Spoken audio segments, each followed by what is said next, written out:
जय हिंद साथियों, आप लोग का स्वागत है आपके अपने चैनल सिलेक्शन पूरी पर। मैं आपका स्वागत करता हूं आज की अपनी इस नई क्लास में, जो कि भारतीय संविधान से संबंधित है। इस क्लास के माध्यम से हम भारतीय संविधान के प्रमुख अनुच्छेद, अनुसूची तथा प्रमुख भाग तथा प्रमुख संविधान संशोधन तथा आंतरिक मंत्रिमंडल का जो गठन हुआ था उसके बारे में जानेंगे। यदि ये क्लास आप लोग को पसंद आए तो लाइक करें, और जो भी साथी अभी चैनल पर नए हैं तो चैनल को सब्सक्राइब करें तथा मित्रों को भी शेयर करें।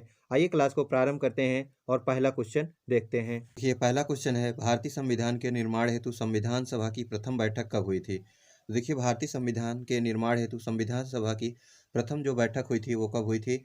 तो 9 दिसंबर 1946 ईस्वी को जो है प्रथम बैठक की गई थी। और कहाँ की गई थी?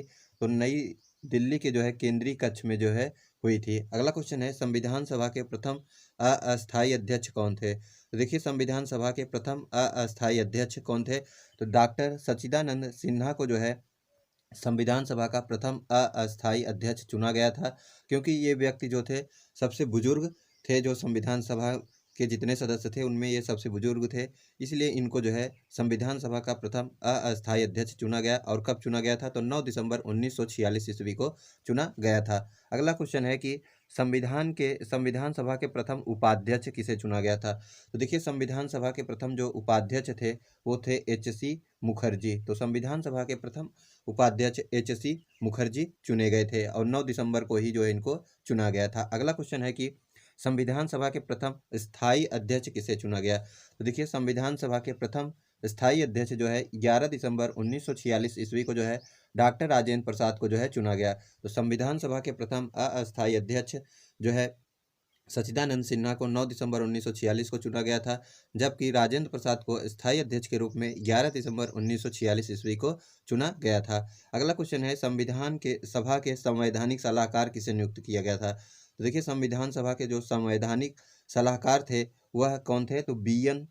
राव थे। तो बी.एन. राव को जो है संविधान सभा के संवैधानिक सलाहकार के रूप में जो है नियुक्त किया गया था। अगला क्वेश्चन है कि जवाहरलाल नेहरू द्वारा उद्देश्य प्रस्ताव कब प्रस्तुत किया गया था? देखिए, संविधान सभा में जो है जवाहरलाल नेहरू के द्वारा जो है 13 दिसंबर 1946 ईस्वी को जो है संविधान सभा में जो है उद्देश्य प्रस्ताव को जो है उद्देश्य जो है प्रस्ताव जो है पेश किया, और 22 दिसंबर 1947 को जो है इसे स्वीकृति मिली। देखिए, जवाहरलाल नेहरू के द्वारा उद्देश्य प्रस्ताव 13 दिसंबर 1946 ईस्वी को जो है पेश किया गया संविधान सभा में, और संविधान सभा द्वारा जो है इसे 22 जनवरी 1947 को स्वीकृति दी गई। अगला क्वेश्चन है कि संविधान सभा के प्रारूप पर कितने वाचन हुए? तो देखिए, संविधान सभा का जो प्रारूप था उसमें जो है कुल 3 वाचन हुए थे। अगला क्वेश्चन है कि भारतीय संविधान के निर्माण में निमित्त कुल कितने अधिवेशन हुए? तो देखिए, संविधान सभा के निर्माण में जो है कुल कितने अधिवेशन हुए थे? तो कुल जो है 11 अधिवेशन हुए थे। अगला क्वेश्चन है कि भारतीय संविधान के निर्माण में कुल कितना समय लगा? तो देखिए, भारतीय संविधान के निर्माण में जो है कुल समय कितना लगा था? तो 2 वर्ष 11 माह तथा 18 दिन का समय लगा था। तो भारतीय संविधान के निर्माण में कुल 2 वर्ष 11 माह तथा 18 दिन का समय लगा था। अगला क्वेश्चन है कि संविधान के प्रारूप पर कुल कितने दिन बहस हुई? तो देखिए, संविधान के प्रारूप पे जो है कुल कितने बहस हुई थी? तो कुल 114 दिन जो है बहस की गई थी। अगला क्वेश्चन है कि भारतीय संविधान के पारित होने की तिथि कब है? तो देखिए, भारतीय संविधान के पारित होने की तिथि जो है वह कब है? तो 26 नवंबर 1949 है। तो संविधान के पारित होने की तिथि जो है वह 26 नवंबर 1949 है। अगला क्वेश्चन है कि मूल संविधान में कुल कितने अनुच्छेद थे? तो देखिए, मूल संविधान में जो कुल अनुच्छेद हैं वह कितने हैं? तो 395 हैं। अगला क्वेश्चन है कि भारतीय संविधान में मूल रूप से कितने भाग हैं? तो देखिए, भारतीय संविधान में मूल रूप से जो भाग थे वो थे 22, और वर्तमान समय में लगभग 25 भाग हैं। अगला क्वेश्चन है कि भारतीय संविधान में संविधान लागू होते समय कुल कितनी अनुसूचियां थी? तो देखिए, भारतीय संविधान जब लागू हुआ था उस समय जो है अनुसूचियों की संख्या थी वह कितनी थी? 8 थी। वर्तमान समय में यदि बात की जाए तो 12 अनुसूचियां हैं। अगला क्वेश्चन है कि भारतीय संविधान को कब लागू किया गया? तो देखिए, पारित अलग है। पारित जो है कब किया गया था? तो 26 नवंबर 1949 को किया गया था, किंतु संविधान को जो लागू किया गया वह कब किया गया? तो 26 जनवरी 1950 ईस्वी को किया गया था। अगला क्वेश्चन है, प्रस्तावना की शुरुआत किस शब्द से होती है? तो देखिए, प्रस्तावना की जो शुरुआत होती है वह किस शब्द से होती है? हम भारत के लोग से जो है प्रारंभ होती है। अगला क्वेश्चन है कि प्रस्तावना का अंत किस शब्द से हुआ है। देखिए जो सब प्रस्तावना है उसका जो अंत होता है वह किस प्रकार से होता है कि इस संविधान को अंगीकृत, अधिनियमित और आत्मार्पित जो है करते हैं। अगला क्वेश्चन है कि आधारभूत ढांचे की अवधारणा का निर्धारण किस वाद में किया गया। तो देखिए आधारभूत जो ढांचा है इसकी अवधारणा जो है सर्वप्रथम कब की गई थी, तो केशवानंद भारती बनाम केरल राज्य 1973 में की गई थी। अगला है फैक्ट, संविधान निर्माण समिति एवं के अध्यक्ष। तो देखिए संविधान सभा के जब निर्माण हुआ था तो उसकी कुछ समितियां थी और उसके कौन अध्यक्ष थे इसके बारे में हम लोग जानते हैं। सबसे पहला है प्रारूप समिति। तो देखिए प्रारूप समिति की बात की जाए तो प्रारूप समिति में कुल अध्यक्ष को लेके जो है 7 सदस्य थे, जिसमें 6 सदस्य और एक अध्यक्ष होता था। इसके जो अध्यक्ष थे वो थे डॉक्टर भीमराव अंबेडकर। अगला क्वेश्चन है संघ संविधान समिति के अध्यक्ष कौन थे। तो देखिए संघ संविधान समिति के अध्यक्ष की बात की जाए तो जवाहरलाल नेहरू थे। तो देखिए संघ से संबंधित जितनी समितियां थी उसके अध्यक्ष जो थे वो जवाहरलाल नेहरू जी थे। अगला है प्रांतीय संविधान समिति के अध्यक्ष। तो देखिए प्रांतीय संविधान समिति के अध्यक्ष जो थे वो थे सरदार वल्लभ भाई पटेल। तो देखिए संघ से संबंधित जो भी समितियां थी उसके अध्यक्ष जवाहरलाल नेहरू थे, जबकि प्रांत से संबंधित जितनी भी समितियां थी उसके अध्यक्ष कौन थे, तो सरदार वल्लभ भाई पटेल थे। देखिए प्रांत का अलग अलग होता है, तो जो अलग अलग प्रांत थे उनको जोड़ने का श्रेय जो है किसको जाता है, तो सरदार वल्लभ भाई पटेल को जाता है। इसलिए ऐसे ही आप लोग याद कर सकते हैं कि प्रांतीय समिति के अध्यक्ष कौन थे, तो सरदार वल्लभ भाई पटेल थे। और संघ समिति के अध्यक्ष अर्थात जो संघ का जो प्रमुख व्यक्ति था, जैसे प्रधानमंत्री जो संघ का जो प्रमुख होता है वह नाम मात्र का राष्ट्रपति होता है, जो प्रमुख वास्तविक होता है वो प्रधानमंत्री होता है। तो उसी प्रकार से आप लोग याद कर सकते हैं संघ समिति के जो अध्यक्ष थे वो जवाहरलाल नेहरू जी थे। अगला क्वेश्चन है मूल अधिकार एवं अल्पसंख्यक समिति के अध्यक्ष। तो देखिए मूल अधिकार एवं अल्पसंख्यक समिति के अध्यक्ष जो थे वो थे सरदार वल्लभ भाई पटेल। तो सरदार वल्लभ भाई पटेल जो है प्रांतीय समिति के अध्यक्ष और मूल अधिकार एवं अल्पसंख्यक समिति के अध्यक्ष भी थे। अगला है झंडा समिति। तो देखिए झंडा समिति के अध्यक्ष कौन थे, तो डॉक्टर राजेंद्र प्रसाद जो है झंडा समिति के अध्यक्ष थे। अगला है संचालन समिति। देखिए संचालन समिति के अध्यक्ष जो है कौन थे, तो इसके भी अध्यक्ष जो है डॉक्टर राजेंद्र प्रसाद जी थे। तो झंडा समिति और संचालन समिति के अध्यक्ष डॉक्टर राजेंद्र प्रसाद जी थे। अगला है संघ समिति। तो देखिए संघ शक्ति समिति। देखिए संघ से संबंधित हमने आपको बताया कि उसके अध्यक्ष कौन होंगे, तो जवाहरलाल नेहरू होंगे। तो देखिए संघ शक्ति समिति के अध्यक्ष कौन थे, तो जवाहरलाल नेहरू जी थे। अगला है मूल अधिकार संबंधी उप समिति के अध्यक्ष। तो देखिए मूल अधिकार संबंधित जो उप समिति थे उसके अध्यक्ष जो थे तो JB कृपलानी जी थे। तो देखिए मूल अधिकार से संबंधित यदि पूछे अध्यक्ष कौन थे, तो जो है कौन थे, तो सरदार वल्लभ भाई पटेल। यदि मूल अधिकार संबंधी उप समिति की बात की जाए तो इसके अध्यक्ष जो थे वो थे JB कृपलानी। अगला है अल्पसंख्यक समिति, अल्पसंख्यक उप समिति। तो देखिए अल्पसंख्यक समिति के तो अध्यक्ष जो है सरदार वल्लभ भाई पटेल थे, किंतु अल्पसंख्यक समिति के उप समिति के जो है अध्यक्ष कौन थे, तो HC मुखर्जी जी थे। अगला है कि सर्वोच्च न्यायालय समिति के अध्यक्ष। तो देखिए सर्वोच्च न्यायालय समिति के अध्यक्ष जो थे वो कौन थे, S वारदाचारी यार जो है थे। अगला है संविधान सभा को कार्यकारिणी संबंधी समिति। तो देखिए संविधान सभा की कार्यकारिणी की जो समिति थी उसके अध्यक्ष JB मालवंकर थे। तो संविधान सभा की कार्यकारिणी समिति के संबंधी जो समिति थी उसके अध्यक्ष JB मालवंकर जी थे। आइए अब हम लोग जो है स्वतंत्रता के पश्चात जो गठित की गई थी मंत्रिमंडल उसके बारे में जानते हैं कि उसके प्रमुख कौन कौन थे। तो देखिए जवाहरलाल नेहरू की बात की जाए तो स्वतंत्रता के पश्चात जो गठित अंतरिम मंत्रिमंडल थी उसमें जवाहरलाल नेहरू की बात की जाए तो इनको जो कौन कौन सा मंत्रालय था, तो ये भारत के प्रधानमंत्री थे और विदेश मंत्री। तो जवाहरलाल नेहरू प्रधानमंत्री और विदेश मंत्री थे। अगला है डॉक्टर राजेंद्र प्रसाद। तो देखिए डॉक्टर राजेंद्र प्रसाद जो है भोजन तथा कृषि मंत्री चुने गए थे। अगला है बाबू जगजीवन राम। तो देखिए बाबू जगजीवन राम को जो है श्रम मंत्री के रूप में जो है चुना गया था। अगला है डॉक्टर भीमराव अंबेडकर। तो डॉक्टर भीमराव अंबेडकर को जो है विधि मंत्री के रूप में जो है चुना गया था, अर्थात विधि मंत्रालय इनको दिया गया था। अगला है सरदार वल्लभ भाई पटेल। तो सरदार वल्लभ भाई पटेल को जो है गृह सूचना एवं प्रसारण मंत्री जो है बनाया गया था। तो सरदार वल्लभ भाई पटेल को गृह एवं सूचना प्रसारण मंत्री जो है बनाया गया था। अगले व्यक्ति हैं सरदार बलदेव सिंह। तो देखिए सरदार बलदेव सिंह को जो है भारत की स्वतंत्रता के पश्चात जो अंतरिम मंत्रिमंडल गठित की गई थी, उनमें इनको जो है रक्षा मंत्री बनाया गया था। अगला व्यक्ति हैं वो हैं डॉक्टर जॉन मथाई। तो देखिए जॉन मथाई को जो है क्या बनाया गया था, तो रेलवे एवं परिवहन मंत्री जो है बनाया गया था। अगले व्यक्ति हैं आर के खडमुख शेट्टी। तो देखिए आर के खडमुख शेट्टी को जो है वित्त मंत्री जो है बनाया गया था। अगले व्यक्ति हैं वह है राजकुमारी अमृता कौर। तो राजकुमारी अमृता कौर को जो है कौन सा मंत्रालय दिया गया था, तो स्वास्थ्य मंत्री जो है इनको बनाया गया था। अगला है मौलाना अबू कलाम आज़ाद। देखिए मौलाना अबू कलाम आज़ाद को जो है क्या बनाया गया था, तो इनको जो है शिक्षा मंत्री जो है बनाया गया था। अगले है वह है कि विदेशियों से जो प्रमुख स्रोत लिए गए हैं कि भारतीय जैसे संविधान में, उसके बारे में हम लोग जानते हैं कि भारत के संविधान में किस किस देश से जो है कौन सा स्रोत लिया गया है। देखिए ये हर एग्जाम में जो है क्वेश्चन पूछता है, तो इसलिए हमने इसको जो है ऐड किया है। तो देखिए सबसे पहले ब्रिटेन से। तो देखिए ब्रिटेन से बात की जाए तो संसदीय शासन पद्धति, द्विसदनीय व्यवस्था, विधि का शासन एवं एकल नागरिकता का उल्लेख जो है ब्रिटेन से किया गया है। तो देखिए संसदीय शासन पद्धति जो भारत में चलती है, यह कहाँ किस देश से लिया गया है, तो ब्रिटेन से लिया गया है। द्विसदनीय व्यवस्था अर्थात जैसे लोकसभा और राज्यसभा है, इसका जो उल्लेख है भारतीय संविधान में किस संविधान से लिया गया है, तो ब्रिटेन से लिया गया है। विधि का शासन और एकल नागरिकता जो भारत में किस प्रकार की नागरिकता है, तो एकल नागरिकता है, यह जो है किस देश से लिया गया है, तो यह जो है ब्रिटेन के संविधान से लिया गया है। अगला देश है वह है आयरलैंड। तो देखिए आयरलैंड से भारतीय संविधान में कौन कौन से स्रोत लिए गए हैं, तो राज्य के नीति निर्देशक तत्व, जैसा कि आप लोग को पता होगा कि राज्य के नीति निर्देशक तत्व का उल्लेख भारतीय संविधान के भाग 4 में किया गया है। अनुच्छेद जो है 36 से लेके 51 तक किया गया है, और यह जो है किस देश से लिया गया है, तो यह जो है आयरलैंड के संविधान से लिया गया है।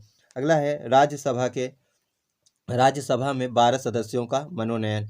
तो आप लोग को पता होगा कि राज्यसभा में जो है राष्ट्रपति के द्वारा जो है 12 सदस्यों का जो है मनोनयन किया जाता है, जो कि कला, साहित्य, खेल इससे जो है संबंधित होते हैं। तो इसका जो मनोनयन का उल्लेख है किस देश के संविधान से लिया गया है, तो आयरलैंड के संविधान से लिया गया है। अगला है राष्ट्रपति के निर्वाचन मंडल एवं पद्धति। तो राष्ट्रपति के जो निर्वाचन मंडल और पद्धति है भारतीय संविधान में, यह किस संविधान से लिया गया है, तो आयरलैंड के संविधान से जो है लिया गया है। अगला देश है वह है संयुक्त राज्य अमेरिका। तो देखिए संयुक्त राज्य अमेरिका में जो है यदि बात की जाए इससे जो है कौन कौन सा लिया गया है, तो देखिए मूल अधिकार। तो देखिए सबसे पहले मूल अधिकार का जो उल्लेख मिलता है वह संविधान में किस देश से लिया गया है, तो संयुक्त राज्य अमेरिका से लिया गया है।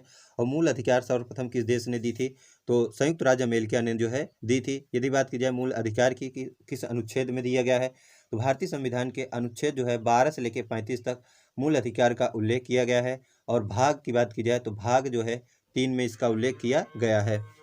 अगला है उद्देशिका का विचार। उद्देशिका अर्थात भारत में जो कि संविधान में जो प्रस्तावना है, इसका जो विचार है वह किस देश से लिया गया है, तो संयुक्त राज्य अमेरिका से लिया गया है। यदि उद्देशिका का पूछे कि भाषा किस देश से ली गई है, तो जो होगा उसका आंसर होगा ऑस्ट्रेलिया। और यदि उद्देशिका का विचार पूछे तो किस देश से है, तो अमेरिका के संविधान से है। अगला है स्वतंत्र न्यायपालिका। तो देखिए स्वतंत्र न्यायपालिका की उद्देशिका स्वतंत्र न्यायपालिका की बात की जाए तो स्वतंत्र न्यायपालिका जो है किस देश से लिया गया है, तो यह जो है संयुक्त राज्य अमेरिका से लिया गया है। उद्देशिका का विचार हमने आपको बताया कि उद्देशिका का विचार जो है संयुक्त राज्य अमेरिका से लिया गया है। राष्ट्रपति पर महाभियोग की प्रक्रिया अर्थात अनुच्छेद जो भारतीय संविधान के 61 में दिया गया है, राष्ट्रपति पर महाभियोग की प्रक्रिया, यह जो है किस देश से लिया गया है, तो संयुक्त राज्य अमेरिका से जो है लिया गया है। अगला है न्यायिक पुनर्वलोकन। तो अर्थात न्यायिक पुनर्वलोकन जो कि भारतीय संविधान के अनुच्छेद 137 में दिया गया है कि जो न्यायिक पुनर्वलोकन का अर्थ है कि जो सर्वोच्च न्यायालय है वह या सर्वोच्च न्यायालय जो है वह अपने जो भी स्टेटमेंट दिए गए हैं उसको जो है पुनर्लोकित कर सकती है, अर्थात कोई भी जो कानून बनाया है उसको जो है फिर से जो है पुनर्विचार कर सकती है। अगला है उपराष्ट्रपति का पद। अनुच्छेद जो है 63 में दिया गया है कि भारत का एक राष्ट्रपति होगा। इसका जो उल्लेख है या किस देश से किया गया है, तो संयुक्त राज्य अमेरिका से किया गया है। अगला है वित्तीय आपात। जो अनुच्छेद भारतीय संविधान के अनुच्छेद 360 में जो है वित्तीय आपात का उल्लेख किया गया है, और यह जो है किस संविधान से लिया गया है, तो संयुक्त राज्य अमेरिका के संविधान से लिया गया है। अगला देश है वह है ऑस्ट्रेलिया। देखिए ऑस्ट्रेलिया से बात की जाए तो ऑस्ट्रेलिया से जो है प्रस्तावना की भाषा का उल्लेख किया गया है। प्रस्तावना अर्थात उद्देशिका, हमने आपको पहले ही बताया कि उद्देशिका की जो विचार है यह किस देश से लिया गया है, तो अमेरिका से लिया गया है, किंतु इसकी जो भाषा है वह किस देश से ली गई है, तो ऑस्ट्रेलिया के संविधान से ली गई है। उसके पश्चात देखिए केंद्र और राज्य के संबंध जो दिए गए हैं, इसका उल्लेख जो है किस देश से लिया गया है, तो ऑस्ट्रेलिया से लिया गया है। समवर्ती सूची के शक्तियों का विभाजन, इसका भी उल्लेख जो है ऑस्ट्रेलिया से किया गया है। संसद के दोनों सदनों की संयुक्त बैठक, जैसा कि आप लोग को पता होगा कि राष्ट्रपति जो है यदि एक कोई आवश्यकता जरूरी पड़ जाती है तो संसद जो है संयुक्त बैठक जो है बुला सकती है, लोकसभा और राज्यसभा का। इसका जो उल्लेख मिलता है वह किस अनुच्छेद में दिया गया है, तो अनुच्छेद जो है 108 में दिया गया है। उसके पश्चात अगला है कनाडा। तो देखिए कनाडा जो है, कनाडा से संघीय शासन प्रणाली लिया गया है, तो कनाडा के संविधान से संघीय शासन प्रणाली जो है लिया गया है। अगला है जापान। तो देखिए अगला जो देश है वह है जापान। जापान में जो है, जापान से क्या लिया गया है, विधि द्वारा स्थापित प्रक्रिया।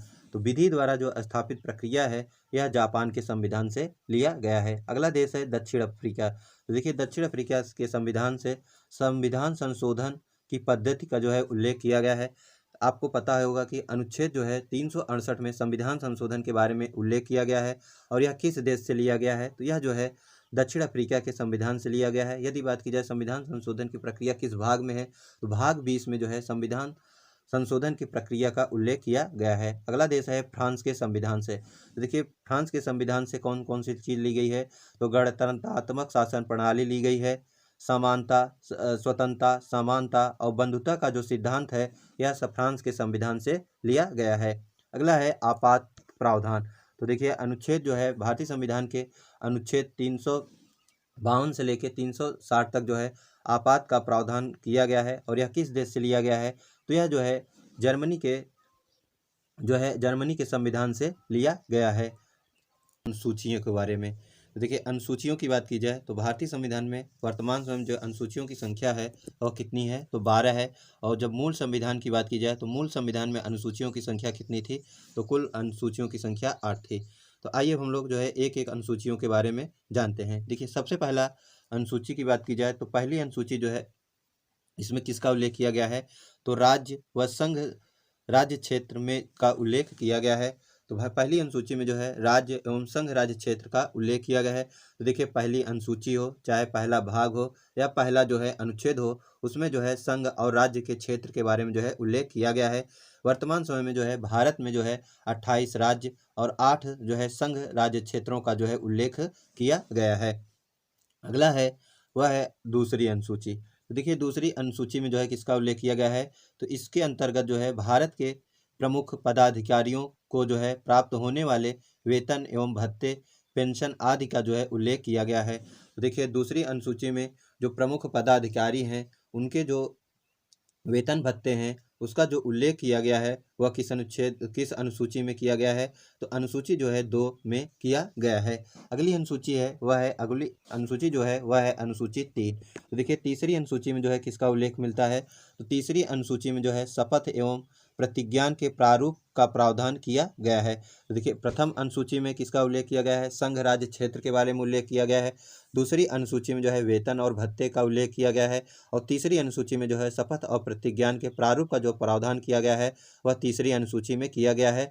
किंतु राष्ट्रपति, उपराष्ट्रपति, राज्यपाल का जो है उल्लेख तीसरी अनुसूची में नहीं किया गया है। राष्ट्रपति की बात की जाए तो अनुच्छेद 60 में दिया गया है राष्ट्रपति के शपथ और प्रतिज्ञान के बारे में, और यदि बात की जाए उपराष्ट्रपति की तो अनुच्छेद 69 में जो है दिया गया है शपथ और प्रारूप, जो शपथ और प्रतिज्ञान है इसका जो प्रारूप है वह अनुच्छेद 69 में दिया गया है राष्ट्रपति के बारे में। अब देखिए 2 और 3 को याद कैसे करेंगे, तो देखिए सबसे पहले 2 की बात की जाए, 2 में दिया गया है वेतन और भत्ते। तो देखिए सबसे पहले जैसे आप लोग तैयारी करते हैं तो सबसे पहले आप जब भी फॉर्म आता है तो उसका देखते हैं कि पे ग्रेड कितना है, अर्थात सबसे पहले आप लोग पैसा देखते हैं उसके बाद फॉर्म भरते हैं।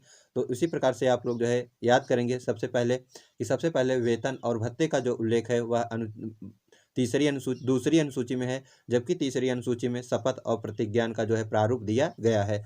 चौथी अनुसूची है कि इसके अंतर्गत भारत के सभी 28 राज्यों तथा 3 संघ राज्य क्षेत्र अर्थात दिल्ली, पुदुचेरी तथा जम्मू कश्मीर के राज्यसभा में प्राप्त प्रतिनिधित्वों का जो है विवरण दिया गया है। अर्थात जो भारत में 28 राज्य हैं और तीन जो संघ राज्य क्षेत्र दिल्ली, पुदुचेरी और जम्मू कश्मीर में जितने भी सदस्य राज्यसभा में चुन के जाते हैं, उसका जो उल्लेख है वह किस अनुसूची में दिया गया है? तो अनुसूची जो है 4 में दिया गया है कि किस राज्य से या केंद्र शासित प्रदेश से कितने सदस्य जो है चुन के जाएंगे। इसका जो उल्लेख मिलता है वह अनुसूची 4 में दिया गया है। अगला अनुसूची है वह है 5वीं अनुसूची। तो देखिए 5वीं अनुसूची में जो है किसका उल्लेख किया गया है? अनुसूचित क्षेत्रों, अनुसूचित जनजातियों के प्रशासन व नियंत्रण के बारे में जो है उपबंध किया गया है।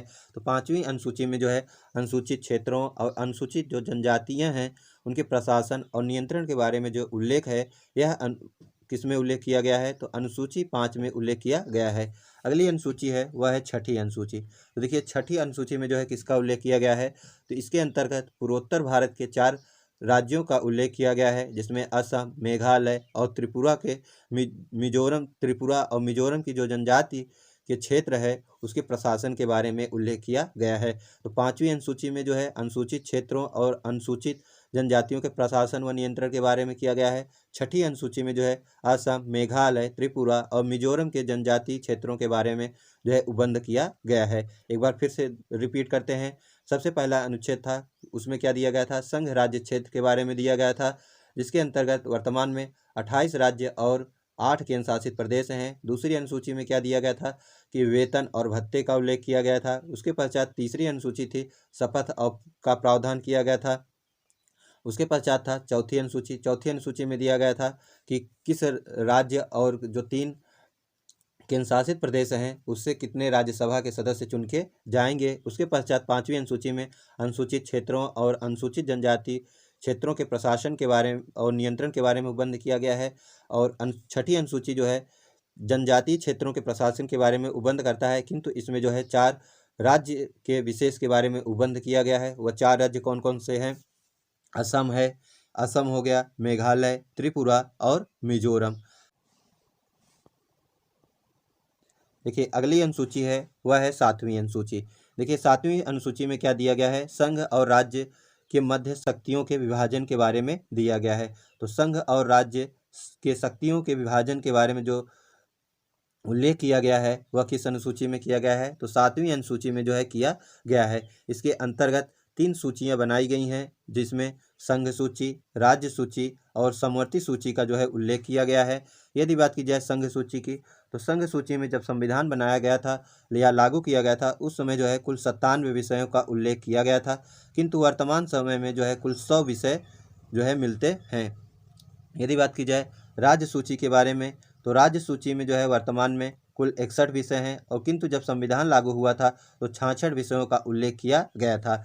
यदि बात की जाए समवर्ती सूची की, तो समवर्ती सूची में कुल 47 विषयों का उल्लेख किया गया था, किंतु वर्तमान समय में जो है 52 विषय का उल्लेख मिलता है। तो देखिए सबसे पहले संघ सूची में जब संविधान लागू हुआ था तो 97 विषय थे, वर्तमान में जो है 100 विषय हैं। राज्य सूची की बात की जाए तो राज्य सूची में जब संविधान लागू हुआ था तो 66 विषय थे, वर्तमान में 61 विषय हैं। समवर्ती सूची की बात की जाए तो समवर्ती सूची में जो है कुल 47 विषयों का उल्लेख किया गया था संविधान लागू समय, वर्तमान समय में जो है कुल 52 विषयों का उल्लेख किया गया है। अगली है सूची 8वीं अनुसूची, और 8वीं अनुसूची में किसका उल्लेख किया गया है? तो भाषाओं के बारे में उल्लेख किया गया है। तो देखिए 8वीं अनुसूची में जो है इसमें भाषाओं का उल्लेख किया गया है, और मूल रूप से संविधान में जो है कुल 14 भाषाओं का उल्लेख किया गया था। तो जब संविधान लागू हुआ था 8वीं अनुसूची में कुल कितने भाषाओं को रखा गया था? तो 14 भाषाओं को रखा गया था। वर्तमान में जो भाषाओं की संख्या है वह 22 है। यदि बात की जाए इसके अंतर्गत कौन कौन सी 8 प्रमुख भाषाओं को जोड़ा गया तो उसके बारे में जानते हैं। तो देखिए सबसे पहले जो है 15वीं भाषा के रूप में जो है सिंधी को जो है 21वें संविधान संशोधन 1967 के द्वारा जो है जोड़ा गया था। तो देखिए ये क्वेश्चन बार बार पूछता है कि 15वीं भाषा के रूप में जो है किस भाषा को जो है जोड़ा गया था। तो 15वीं भाषा के रूप में जो है किसको जोड़ा गया था? तो सिंधी भाषा को जो है जोड़ा गया था। यदि बात की जाए संविधान संशोधन की, तो 21वें संविधान संशोधन अधिनियम 1967 के द्वारा जो है इसे जोड़ा गया था। उसके पश्चात फिर 3 नए भाषाओं को जोड़ा जाता है। वो कौन कौन से हैं? वह है 1900 कौन कौन सा है? नेपाली, कोंकणी और मणिपुरी। तो इसको याद कैसे करेंगे? नमक, न से क्या हो जाएगा? नेपाली, म से हो जाएगा मणिपुरी, और क से हो जाएगा कोंकणी। और इसे जो है कि संविधान संशोधन द्वारा जोड़ा गया। तो इसे जो है 1992 में 71वें संविधान संशोधन द्वारा जो है जोड़ा गया था। अगला संविधान संशोधन कब हुआ, जो कि 2004 में हुआ, जिसके तहत जो है 4 नए भाषाओं को जोड़ा गया। वो कौन कौन से थे?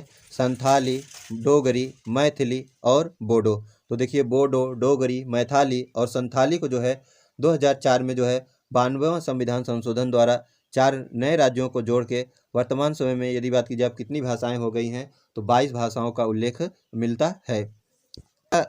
अनुसूची है वह है 9वीं अनुसूची। तो देखिए 9वीं अनुसूची जो है इसे संविधान संशोधन द्वारा जोड़ा गया, क्योंकि मूल संविधान में कुल 8 अनुसूचियां थी। उसके पश्चात 9वीं, 10वीं, 11वीं और 12वीं अनुसूची को जो है विभिन्न संविधान संशोधनों के द्वारा जो है जोड़ा जाता है, जिसके तहत 9वीं अनुसूची जो है कब जोड़ी गई, तो इसे जो है प्रथम संविधान संशोधन अधिनियम 1951 में जो है जोड़ी गई थी। और इसमें यह कुछ ऐसे प्रावधान किए गए या अधिनियम का जो है विधिमान्यकरण उपबंध किया गया कि इस अनुसूची में सम्मिलित विषयों को न्यायालय में चुनौती नहीं दी जा सकती है। अर्थात 9वीं अनुसूची में जो है जो भी विषय रखे जाएंगे उसे जो है न्यायालय में चुनौती नहीं दी जा सकती है।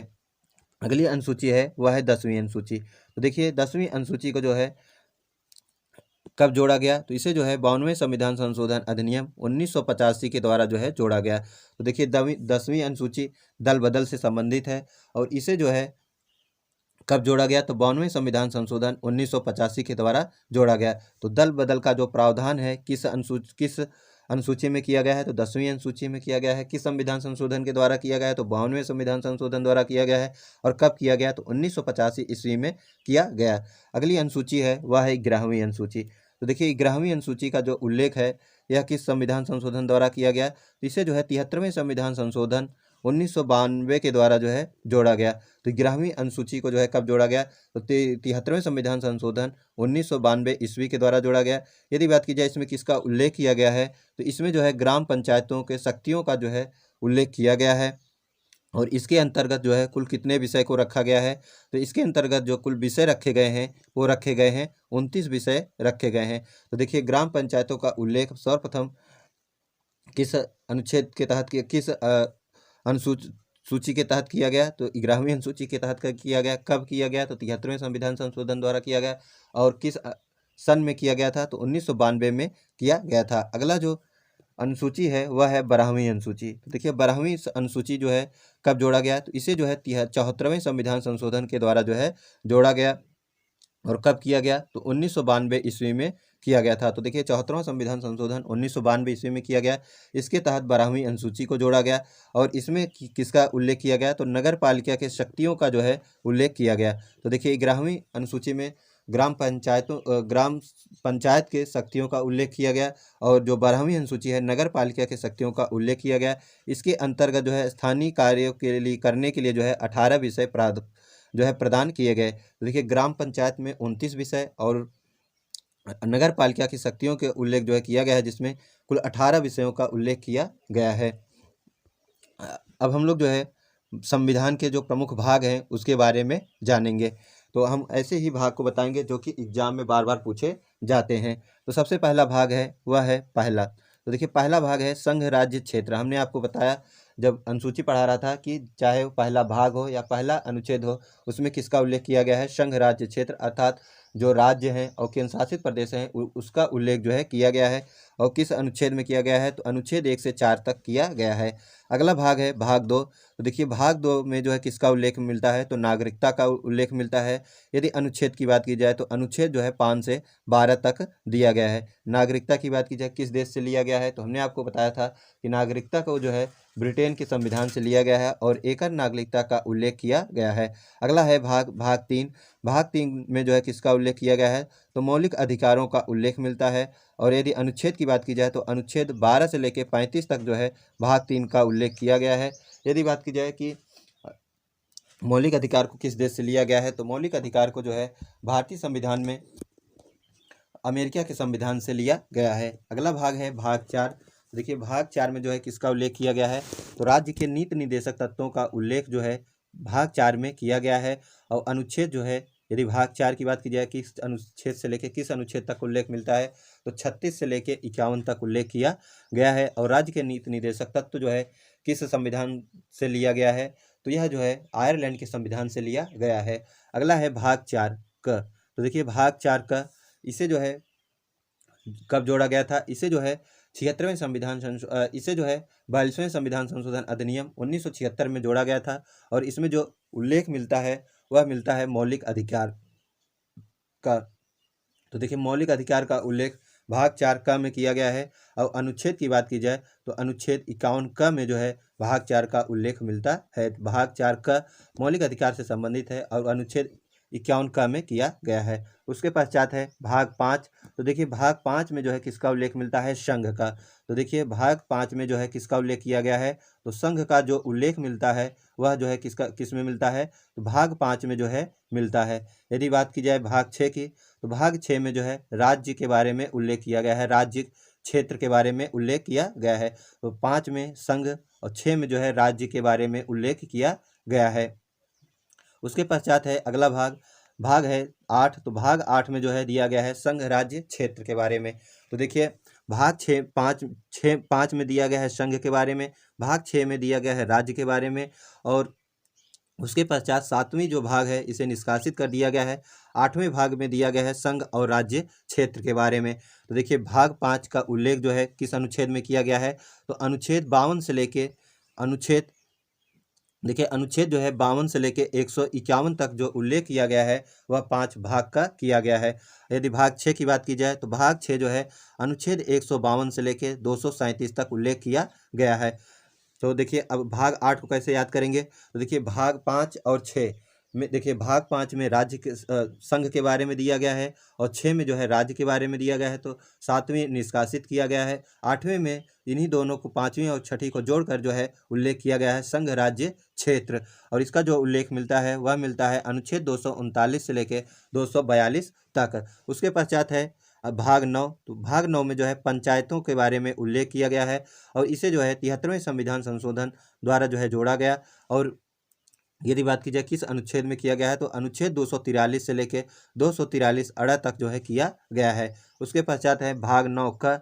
भाग 9 का में जो है किसका उल्लेख किया गया है, तो नगर पालिका के बारे में जो है उल्लेख किया गया है। अनुच्छेद की बात की जाए तो अनुच्छेद 243 त से लेके 243 यक्ष तक जो है दिया गया है। यदि बात की जाए इसे किस संविधान संशोधन द्वारा जोड़ा गया, तो इसे जो है 74वें संविधान संशोधन के द्वारा जो है जोड़ा गया था। अगला भाग है भाग 10। यदि भाग 10 की बात की जाए तो भाग 10 में जो है किसका उल्लेख किया गया है, अनुसूचित जाति जनजाति के क्षेत्र के बारे में जो है उबंध किया गया है। यदि अनुच्छेद की बात की जाए तो अनुच्छेद 244 से लेके 244 का तक उल्लेख किया गया है। तो देखिए अनुसूचित जाति तथा जनजातियों के बारे में जो उल्लेख किया गया है वह किस भाग में किया गया है, तो भाग जो है 10 में किया गया है। अनुच्छेद की बात की जाए तो अनुच्छेद 244 और 244 का में किया गया है। अगला भाग है भाग 11। देखिए भाग 11 में किसका उल्लेख किया गया है, संघ तथा राज्य के मध्य संबंध, अर्थात संघ और राज्य के मध्य जो संबंध है यह किस भाग में उल्लेख किया गया है, तो भाग 11 में किया गया है। यदि अनुच्छेद की बात की जाए तो अनुच्छेद जो है 243 से लेके 263 तक जो है उल्लेख किया गया है। अगला भाग है भाग 12। देखिए भाग 12 में किसका उल्लेख किया गया है, वित्त संपत्ति एवं संविदाएं व वाद का जो है उल्लेख किया गया है। यदि अनुच्छेद की बात की जाए तो अनुच्छेद 264 से लेके 264 से लेके 300 का तक जो है उल्लेख किया गया है। अगला भाग है वह है भाग 13। तो देखिए भाग 13 किसका उल्लेख किया गया है, भाग 13 में किसका उल्लेख किया गया है, भारत के राज्य क्षेत्र के भीतर व्यापार वाणिज्य तथा समागम का उल्लेख जो है किया गया है। यदि अनुच्छेद की बात की जाए तो अनुच्छेद 301 से लेकर 307 तक उल्लेख किया गया है।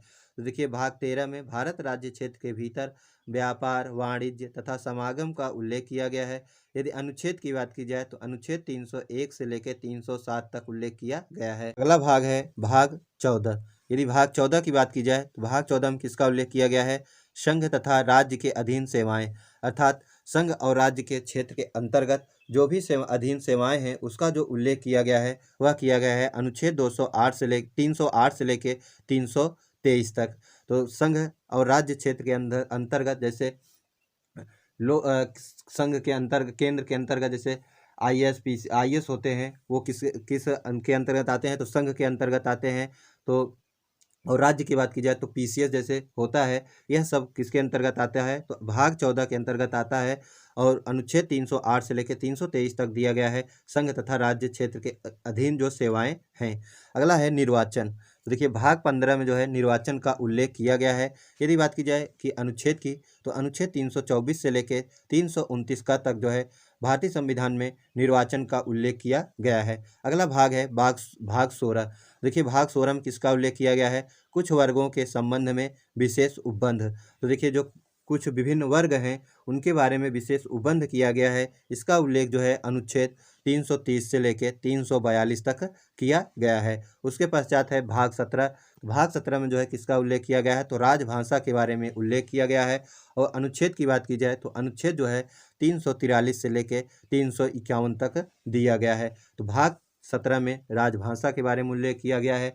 अनुच्छेद की बात की जाए तो अनुच्छेद जो है 343 से लेकर 351 तक दिया गया है। अगला है भाग 18। देखिए भाग 18 में दिया गया है आपात उपबंध के बारे में। तो आपात उपबंध का उल्लेख भारतीय संविधान के भाग 18 में किया गया है। अनुच्छेद की बात की जाए तो अनुच्छेद 352 से लेकर 360 तक दिया गया है।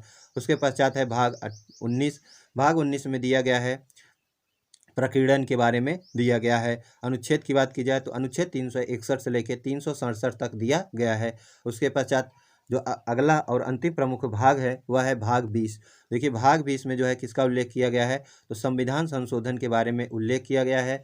और अनुच्छेद की बात की जाए तो अनुच्छेद 368 में किया गया है। यदि आप लोगों को ध्यान से पढ़े होंगे तो हमने आपको बताया था कि संविधान संशोधन की जो प्रक्रिया है यह किस देश से लिया गया है, तो यह जो है दक्षिण अफ्रीका के संविधान से लिया गया है। अब हम लोग जो है भारतीय संविधान के प्रमुख अनुच्छेद के बारे में जानेंगे। पहला अनुच्छेद है अनुच्छेद 1। तो देखिए अनुच्छेद 1 की बात की जाए तो इसमें किसका उल्लेख किया गया है, देखिए हमने आपको पहले ही बताया था कि चाहे अनुच्छेद 1 हो, चाहे भाग 1 हो, चाहे अनुसूची 1 हो, इन सब में जो है संघ और राज्य क्षेत्र के बारे में उल्लेख किया गया है।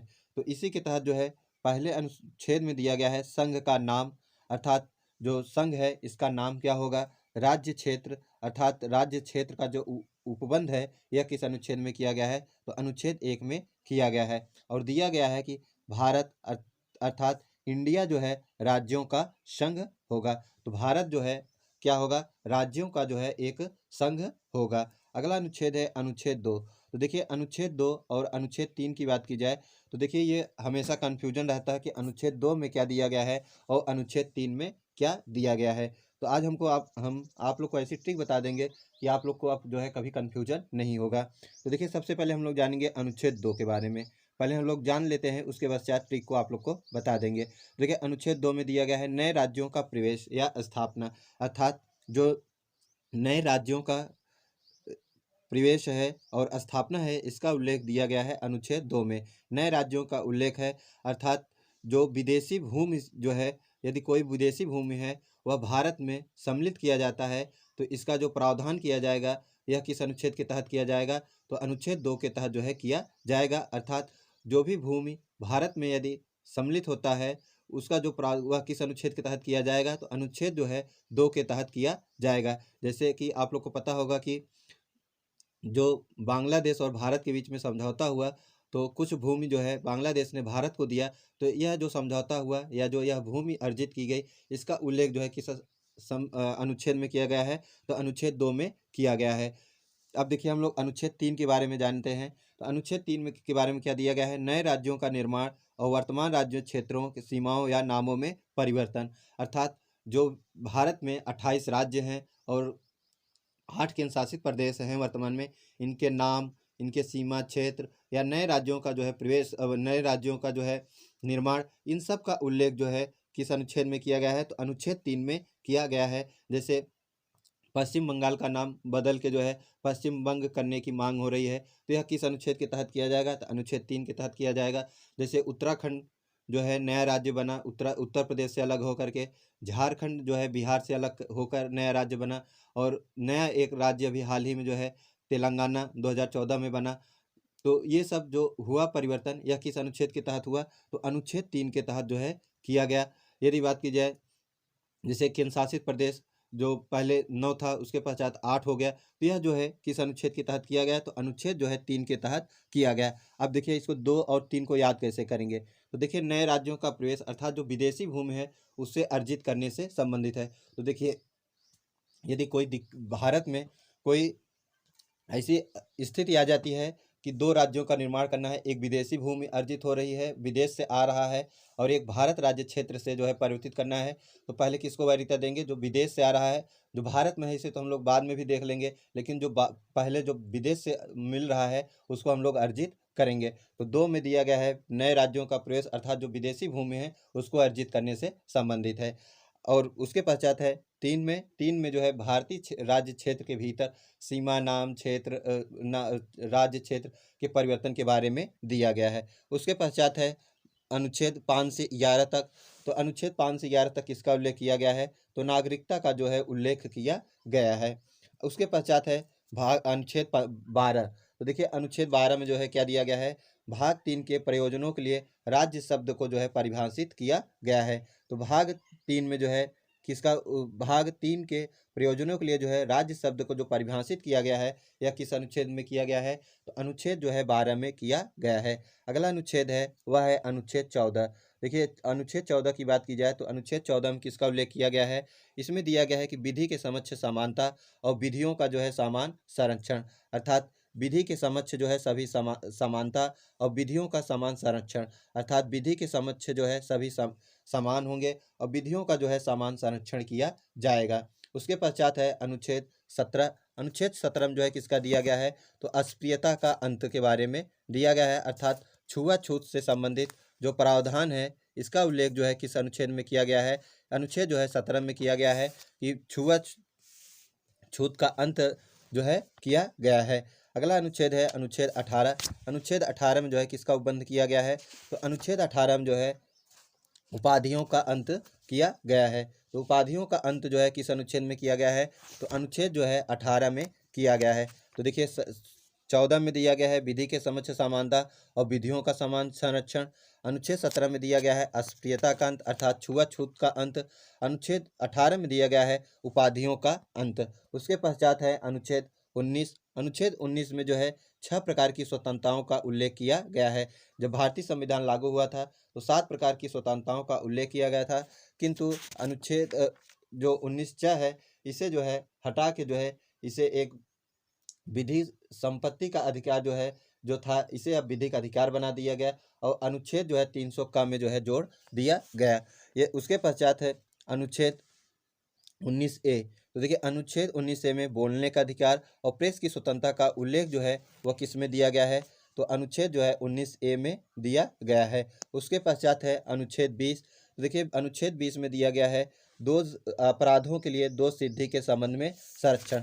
तो अपराधों के संबंध में जो है दोष सिद्धि के संबंध में संरक्षण दिया गया है, यह अनुच्छेद 20 में दिया गया है। और 3 प्रकार से संरक्षण दिया गया है, कौन कौन से हैं?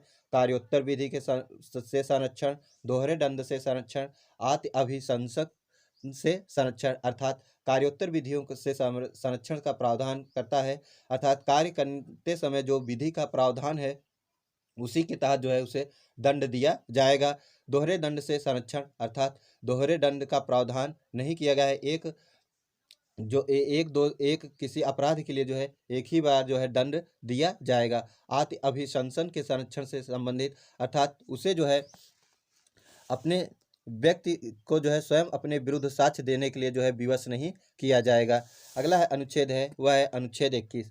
तो देखिए अनुच्छेद 21 में दिया गया है प्राण और दैहिक स्वतंत्रता का संरक्षण, अर्थात प्राण और दैहिक स्वतंत्रता का संरक्षण के बारे में जो प्रावधान है यह किस में दिया गया है? तो अनुच्छेद जो है 21 में दिया गया है। और इसमें जो है जीवन जीने का अधिकार तो है किंतु मरने का अधिकार नहीं है, यह भी अनुच्छेद 21 में दिया गया है। विदेश जाने का अधिकार, एकांतता का अधिकार या स्वच्छ जल का अधिकार, यह सब जो है एक चिकित्सा सहायता पाने का अधिकार, यह सब जो है अनुच्छेद 21 के तहत ही दिया गया है। उसके पश्चात देखिए क्या है? शिक्षा का उपबंध। अनुच्छेद 21A में दिया गया है निःशुल्क तथा अनिवार्य शिक्षा का उपबंध, यह जो है अनुच्छेद 21A के तहत जो है प्रावधान किया गया है। यदि बात की जाए इसे जो है कब जोड़ा गया, तो इसे जो है 86वें संविधान संशोधन 2002 के द्वारा जो है जोड़ा गया। पहले यह जो है किसमें उल्लेख था, निःशुल्क और अनिवार्य शिक्षा का उपबंध, तो यह जो है पहले अनुच्छेद जो है 45 में दिया गया था।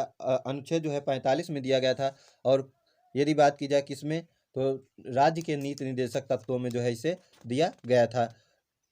अगला है कुछ दशाओं में गिरफ्तारी और निरोध से संबंधित। तो देखिए कुछ दशाओं में गिरफ्तारी और निरोध से संबंधित जो संरक्षण है, इसका उपबंध जो है किस अनुच्छेद में किया गया है, तो अनुच्छेद जो है 22 में किया गया है। तो अनुच्छेद 22 किससे संबंधित है, कुछ दशाओं में गिरफ्तारी और निरोध से संबंधित संरक्षण का प्रावधान किया गया है। अनुच्छेद है अनुच्छेद 23।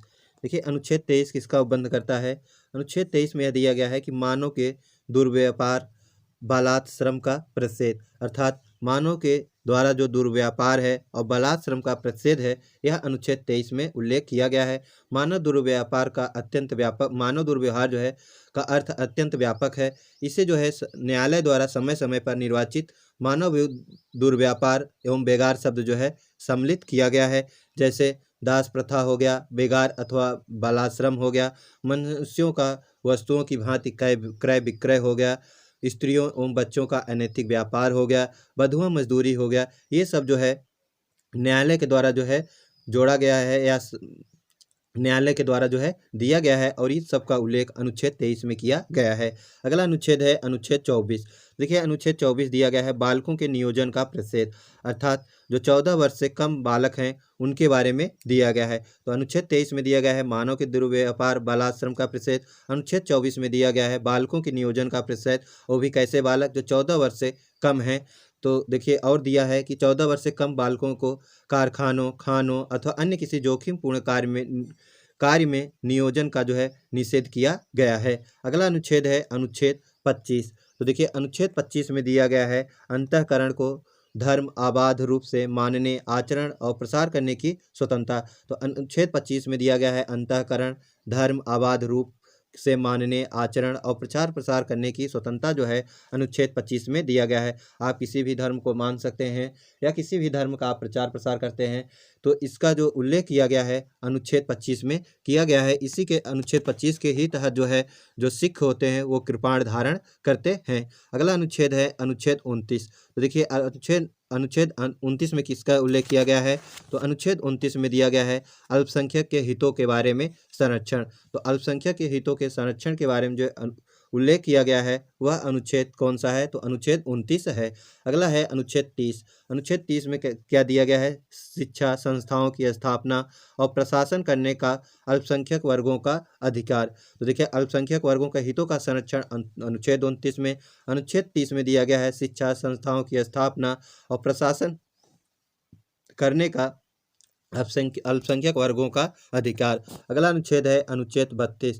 देखिए अनुच्छेद 32 की बात की जाए तो संवैधानिक उपचार का अधिकार से संबंधित है। तो संवैधानिक उपचारों से संबंधित कौन सा अनुच्छेद है, अनुच्छेद 32 है। इसे डॉक्टर भीमराव अंबेडकर ने जो है संविधान की आत्मा कहा है। तो देखिए भारतीय संविधान की आत्मा जो है प्रस्तावनाओं को कहा जाता है, किंतु यदि क्वेश्चन पूछे डॉक्टर भीमराव अंबेडकर ने किसे संविधान की जो है आत्मा कहा है, तो किसे कहा है, तो अनुच्छेद 32 को जो है जिसमें संवैधानिक उपचारों का अधिकार दिया गया है, इसे डॉक्टर भीमराव अंबेडकर ने जो है भारतीय संविधान की आत्मा कहा है। जबकि पंडित जवाहरलाल नेहरू ने जो है प्रस्तावना को भारतीय संविधान की आत्मा कहा है। यदि क्वेश्चन किसी का नाम लिए पूछे, बिना नाम लिए पूछे कि भारतीय संविधान का आत्मा किसे कहा जाता है, तो प्रस्तावना को कहा जाता है।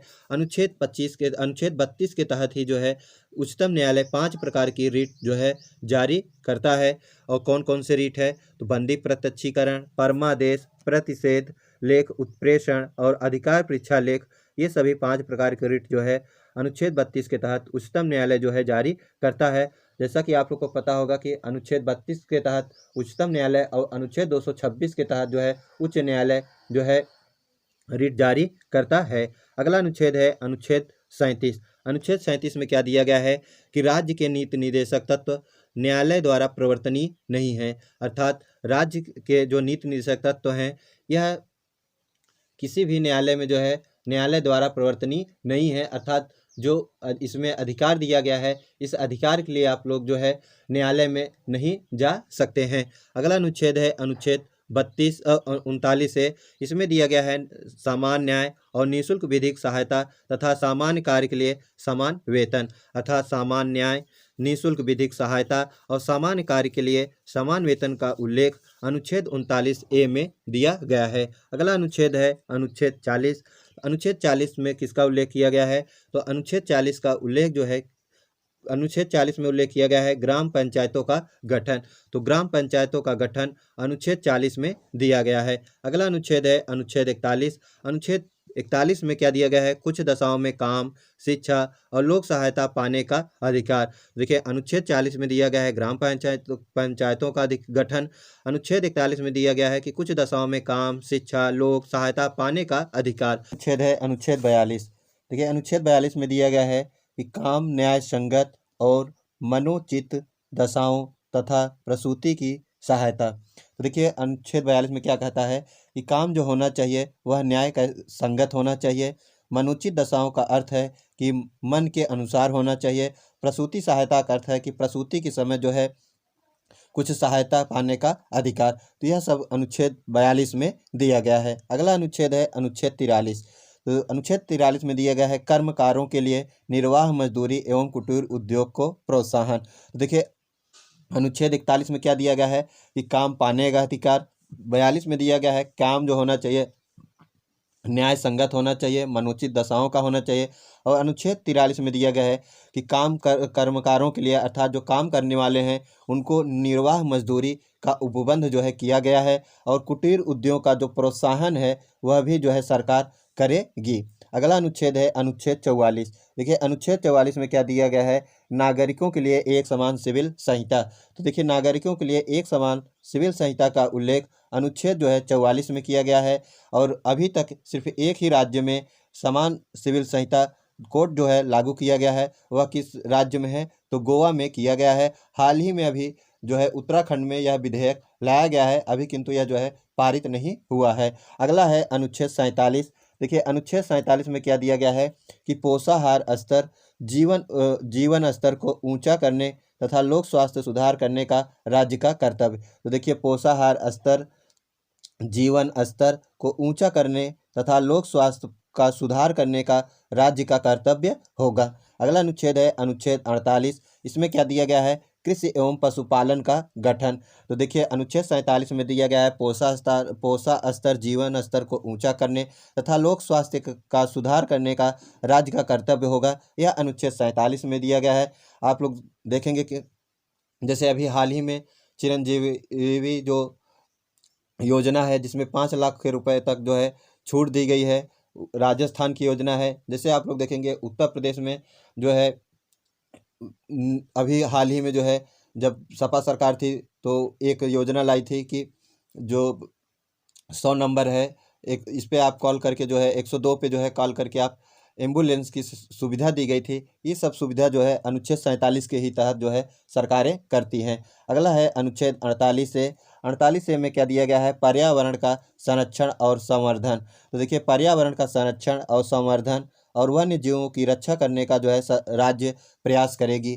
तो अनुच्छेद 48 में दिया गया है कृषि एवं पशुपालन का गठन। अनुच्छेद 48 में दिया गया है पर्यावरण का संरक्षण तथा संवर्धन और वन्य जीवों की रक्षा करने का जो है सरकारें राज्य जो है प्रयास करेगी। अगला अनुच्छेद है अनुच्छेद 49। देखिए अनुच्छेद 49 में दिया गया है राष्ट्रीय महत्व के स्मारकों, स्थानों व वस्तुओं का संरक्षण। तो राष्ट्रीय जो स्तर के जो महत्व के स्मारक हैं या स्थान हैं या जो वस्तु हैं उसका जो है संरक्षण करने का राज्य जो है प्रयास करेगी। अगला अनुच्छेद है अनुच्छेद 50। तो अनुच्छेद 50 में क्या दिया गया है? कार्यपालिका एवं न्यायपालिका का पृथक्करण। तो देखिए अनुच्छेद 50 में दिया गया है कार्यपालिका और न्यायपालिका का जो है पृथक्करण के बारे में दिया गया है। अगला अनुच्छेद है अनुच्छेद 51। अनुच्छेद 51 में दिया गया है अंतर्राष्ट्रीय शक्ति, सुरक्षा और अभिवृद्धि, अर्थात जो सरकार के संघ है वह अंतर्राष्ट्रीय स्तर पर जो है शांति, सुरक्षा की अभिवृद्धि करने का जो है प्रयास करेगी। अगला अनुच्छेद है अनुच्छेद 51A।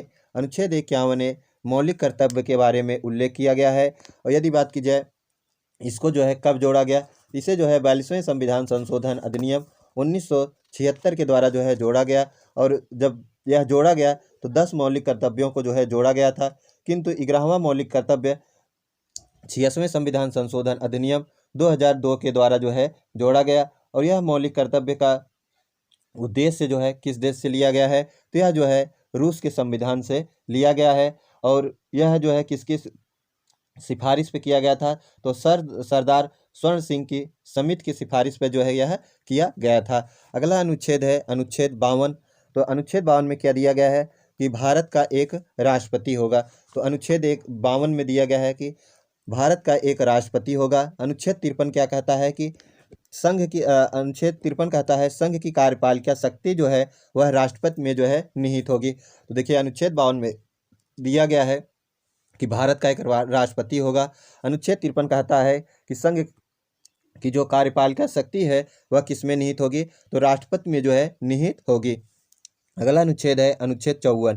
तो देखिए अनुच्छेद 54 में क्या कहा गया है, अनुच्छेद 54 में कहा गया है कि राष्ट्रपति के निर्वाचन के लिए निर्वाचन मंडल अर्थात राष्ट्रपति के चुनाव में कौन कौन व्यक्ति भाग लेंगे, इसका उल्लेख अनुच्छेद 54 में किया गया है। और इसमें कौन कौन से व्यक्ति भाग लेते हैं, तो राज्यसभा और लोकसभा तथा विधानसभाओं के सभी जो निर्वाचित सदस्य होते हैं वही इसमें भाग लेते हैं। तो राष्ट्रपति के चुनाव में जो है कौन कौन से व्यक्ति भाग लेते हैं, राज्यसभा, लोकसभा और विधानसभा के जो सिर्फ निर्वाचित सदस्य होते हैं वही सदस्य जो है चुनाव में भाग लेते हैं। मनोनयन के द्वारा जो चुन के जाते हैं वह जो है राष्ट्रपति के चुनाव में भाग नहीं लेते हैं। अगला अनुच्छेद है अनुच्छेद 55। अनुच्छेद 55 में क्या दिया गया है कि राष्ट्रपति के निर्वाचन की रीति का उल्लेख किया गया है।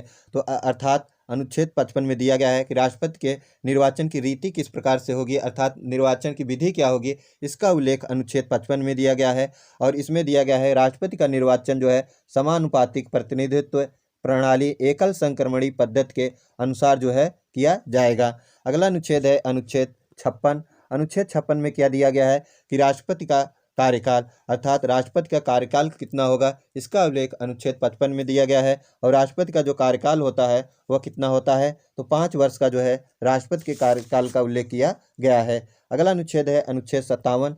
अनुच्छेद 57 क्या कहता है कि पुनर्निर्वाचन के लिए पात्रता अर्थात राष्ट्रपति यदि दोबारा जो है निर्वाचन के लिए जो है आवेदन करता है तो उसकी जो है पात्रता क्या होगी, इसका उल्लेख जो है अनुच्छेद 57 में किया गया है। अगला अनुच्छेद है अनुच्छेद 58।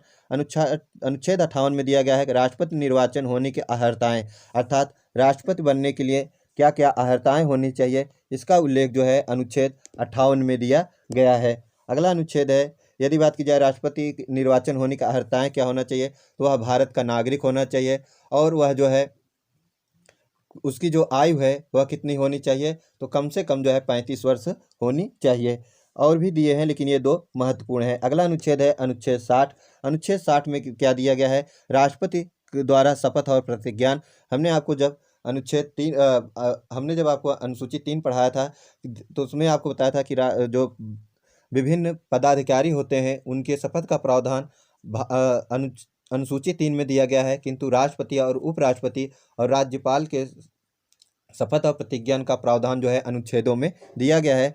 तो अनुच्छेद 60 में राष्ट्रपति के द्वारा शपथ और प्रतिज्ञान का उल्लेख किया गया है। अगला अनुच्छेद है अनुच्छेद 60। तो देखिए अनुच्छेद 60 में क्या दिया गया है कि अनुच्छेद 61 है। अगला अनुच्छेद है अनुच्छेद 61 है।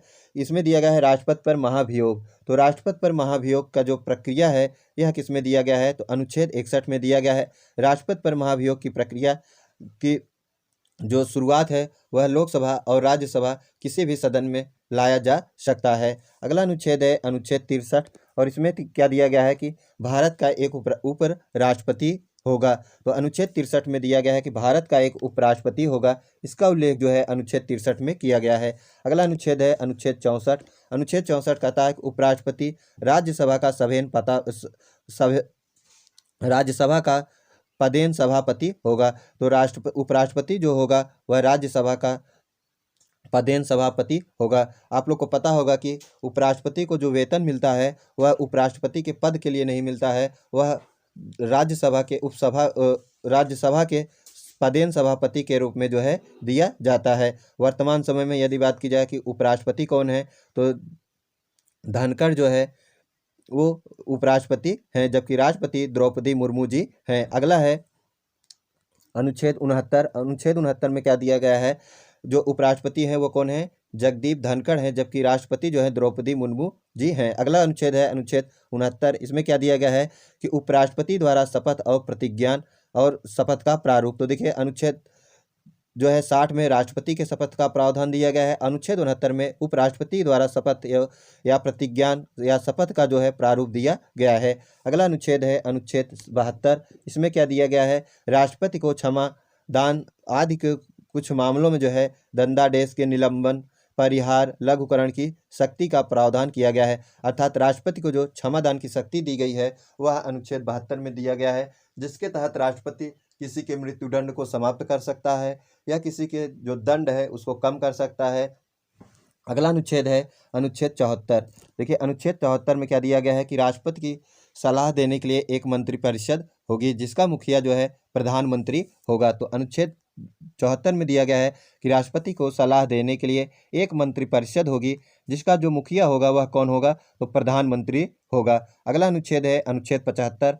अनुच्छेद 75 में क्या दिया गया है कि मंत्रिपरिषद के मंत्रियों के बारे में, अर्थात जो मंत्रिपरिषद होगा उसका विस्तार जो है किस अनुच्छेद में किया गया है, अनुच्छेद 75 में किया गया है।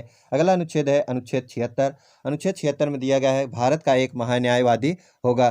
तो देखिए भारत का एक जो महान्यायवादी होगा वह किस में दिया गया है, अनुच्छेद 76 में दिया गया है। महान्यायवादी को किसी भी सभा में, चाहे वो लोकसभा हो चाहे राज्यसभा हो, इसमें बोलने का अधिकार है, किंतु इसे वोट देने का अधिकार नहीं दिया गया है।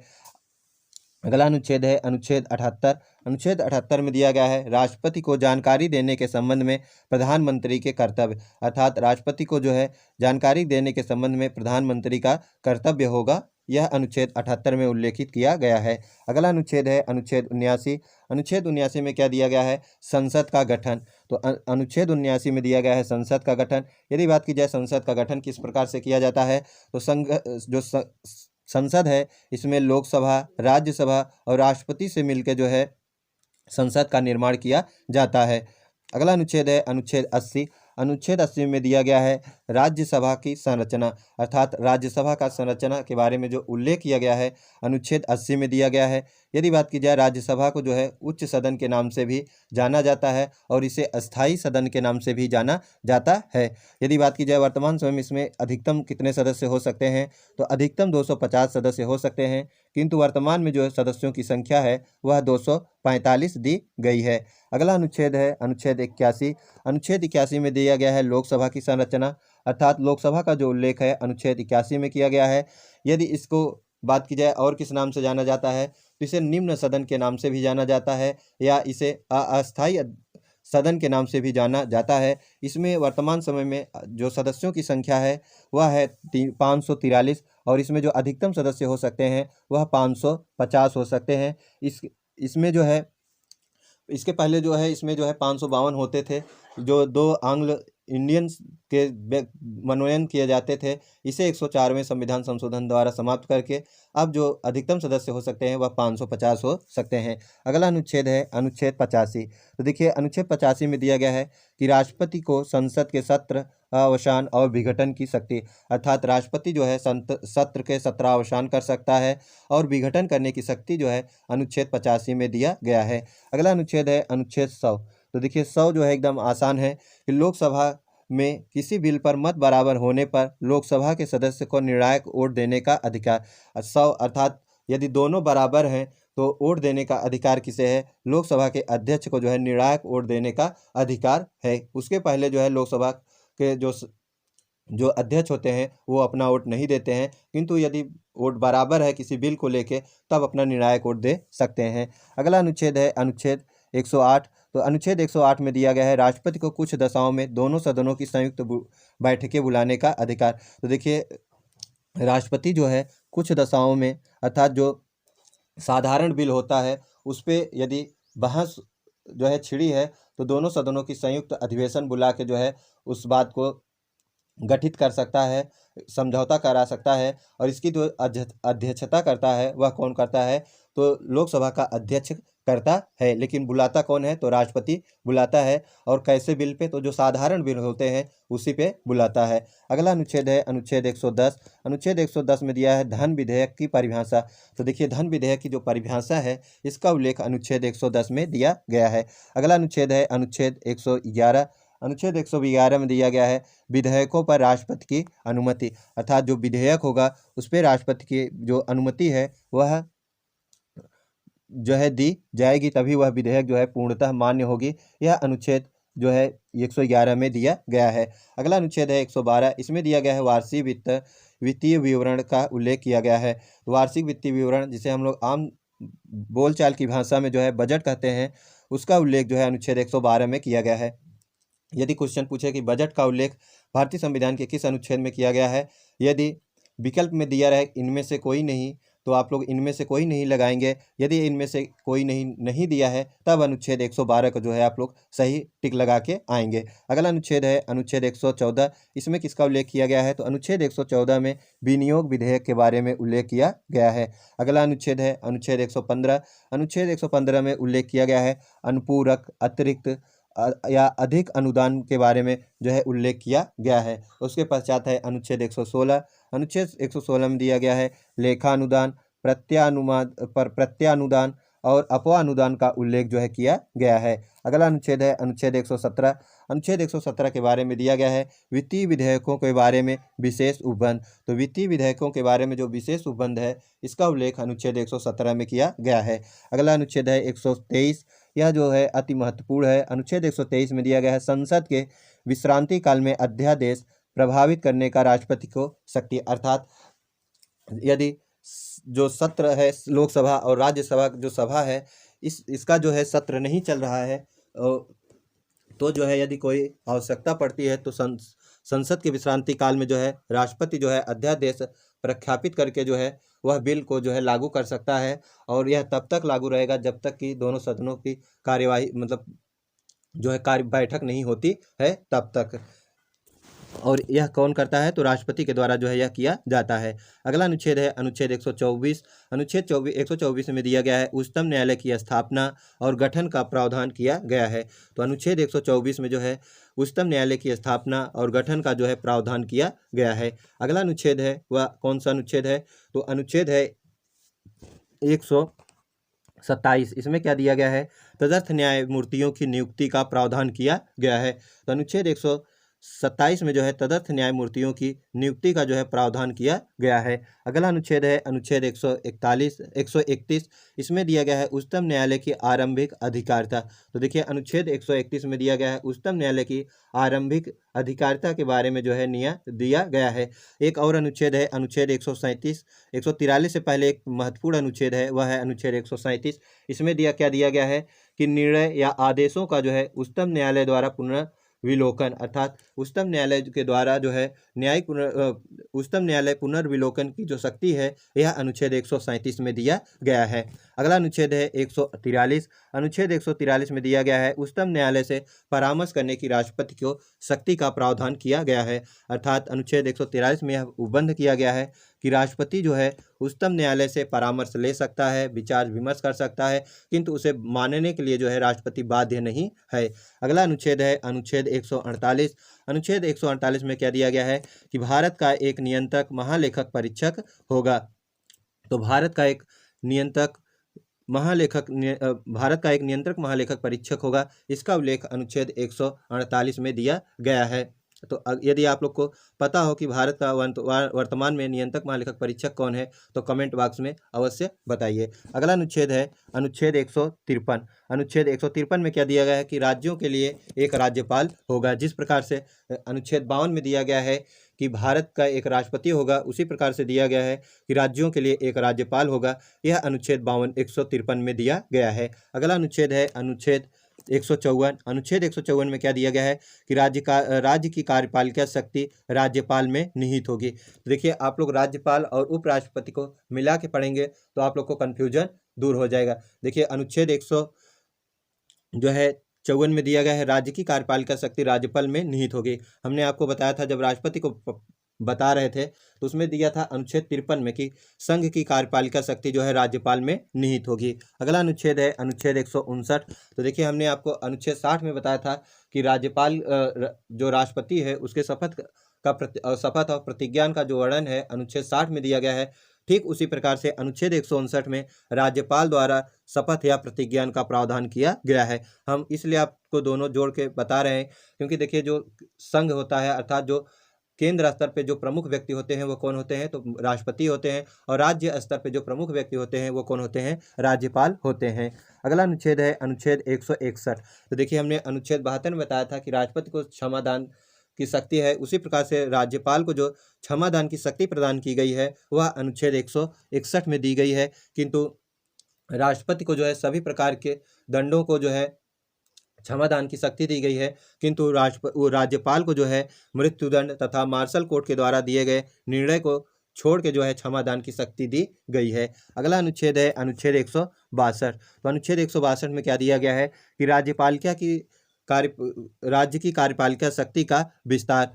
तो देखिए राज्य की कार्यपालिका शक्ति का जो विस्तार है अनुच्छेद किस में दिया गया है, अनुच्छेद 162 में दिया गया है। अगला अनुच्छेद है अनुच्छेद 163। दिया गया है राज्यपाल को सहायता और सलाह देने के लिए एक मंत्रिपरिषद होगी। जिस प्रकार से अनुच्छेद 74 में दिया गया था कि राष्ट्रपति को सहायता और सलाह देने के लिए एक मंत्रिपरिषद होगी, ठीक उसी प्रकार से अनुच्छेद 163 में दिया गया है कि राज्यपाल को सहायता और सलाह देने के लिए एक मंत्रिपरिषद होगी। अगला अनुच्छेद है अनुच्छेद 165। तो देखिए अनुच्छेद 165 में क्या दिया गया है कि राज्य का एक महाधिवक्ता का प्रावधान किया गया है। तो देखिए राज्य का एक महाधिवक्ता का प्रावधान अनुच्छेद 165 में किया गया है। जिस प्रकार से अनुच्छेद 76 में महान्यायवादी का प्रावधान किया गया था केंद्र स्तर पर, ठीक उसी प्रकार से राज्य स्तर पर राज्य का एक महाधिवक्ता होगा, इसका प्रावधान अनुच्छेद 165 में किया गया है। अगला अनुच्छेद है अनुच्छेद 167। इसमें क्या दिया गया है, राज्यपाल को जानकारी देने आदि के संबंध में मुख्यमंत्री के कर्तव्य। जिस प्रकार से अनुच्छेद 78 में दिया गया था कि राष्ट्रपति को जानकारी देने के संबंध में मुख्यमंत्री का कर्तव्य होगा, ठीक उसी प्रकार से राज्य को जानकारी देने के लिए संबंध में जो है मुख्यमंत्री के कर्तव्य का उल्लेख अनुच्छेद 167 में किया गया है। अगला अनुच्छेद है अनुच्छेद 213। अनुच्छेद 213 में दिया गया है विधानमंडल के विश्रांति काल में अध्यादेश प्रख्यापित करने की राज्यपाल की शक्ति। जिस प्रकार से अनुच्छेद 123 में राष्ट्रपति को शक्ति दी गई है कि यदि लोकसभा और राज्यसभा का जो है सदन नहीं चल रहा है या विश्रांति काल है तो उस समय जो है अध्यादेश जारी करने की शक्ति है, ठीक उसी प्रकार से अनुच्छेद 213 में दिया गया है विधानमंडल में विश्रांति काल में अध्यादेश प्रख्यापित करने का जो है राज्यपाल को शक्ति दी गई है। अगला अनुच्छेद है अनुच्छेद 214। तो देखिए जिस प्रकार से अनुच्छेद 124 में दिया गया है कि भारत का एक उच्चतम न्यायालय का उल्लेख जो किया गया है, संघ की न्यायपालिका का उल्लेख किया गया, जिसमें अनुच्छेद 124 में दिया गया है उच्चतम न्यायालय का प्रावधान। उसी प्रकार से राज्य के लिए उस उच्च न्यायालय का प्रावधान जो है किया गया है, और किस अनुच्छेद में, तो अनुच्छेद 214 में किया गया है। अगला अनुच्छेद है अनुच्छेद 215। 215 में क्या दिया गया है, उच्च न्यायालय के अभिलेख न्यायालय होना।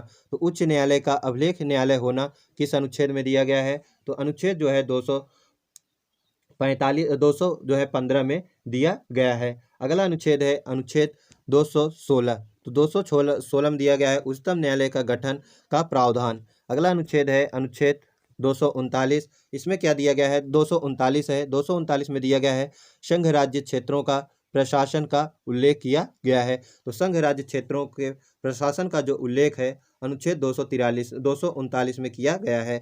अगला अनुच्छेद है वह है अनुच्छेद 239 ए क। तो देखिए 239 का में दिया गया है दिल्ली के संबंध में विशेष उपबंध। तो दिल्ली के संबंध में विशेष उपबंध जो है 239 ए अर्थात का में जो है किया गया है।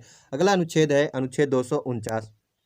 तो देखिए 249 में दिया गया है राज्य सूची में विषय के संबंध में राष्ट्रीय हित में विषय बनाने की शक्ति का प्रावधान किसको दिया गया है, तो इसे जो है केंद्र को दिया गया है। तो राज्य सूची के विषय में संबंध राष्ट्रीय हित में विषय बनाने की शक्ति का प्रावधान दिया गया है।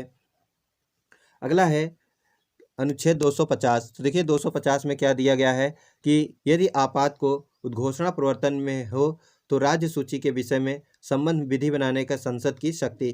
तो देखिए अनुच्छेद 249 में क्या दिया है, राज्य सूची के विषय में संबंध में राष्ट्रीय हित में विषय बनाने की शक्ति का प्रावधान किया गया है। जबकि जो है अनुच्छेद 200 जो है किसमें, अनुच्छेद 250 में दिया गया है, यदि आपात उद्घोषणा प्रवर्तन में हो तो राज्य सूची के विषय में संबंध में जो है विधि बनाने के संसद की जो है शक्ति का प्रावधान किया गया है। अगला अनुच्छेद है अनुच्छेद 257। इसमें दिया गया है कुछ दशाओं में राज्यों पर संघ का नियंत्रण, अर्थात कुछ दशाओं में जो है राज्यों पर जो है संघ का नियंत्रण होगा। अगला अनुच्छेद है अनुच्छेद 262।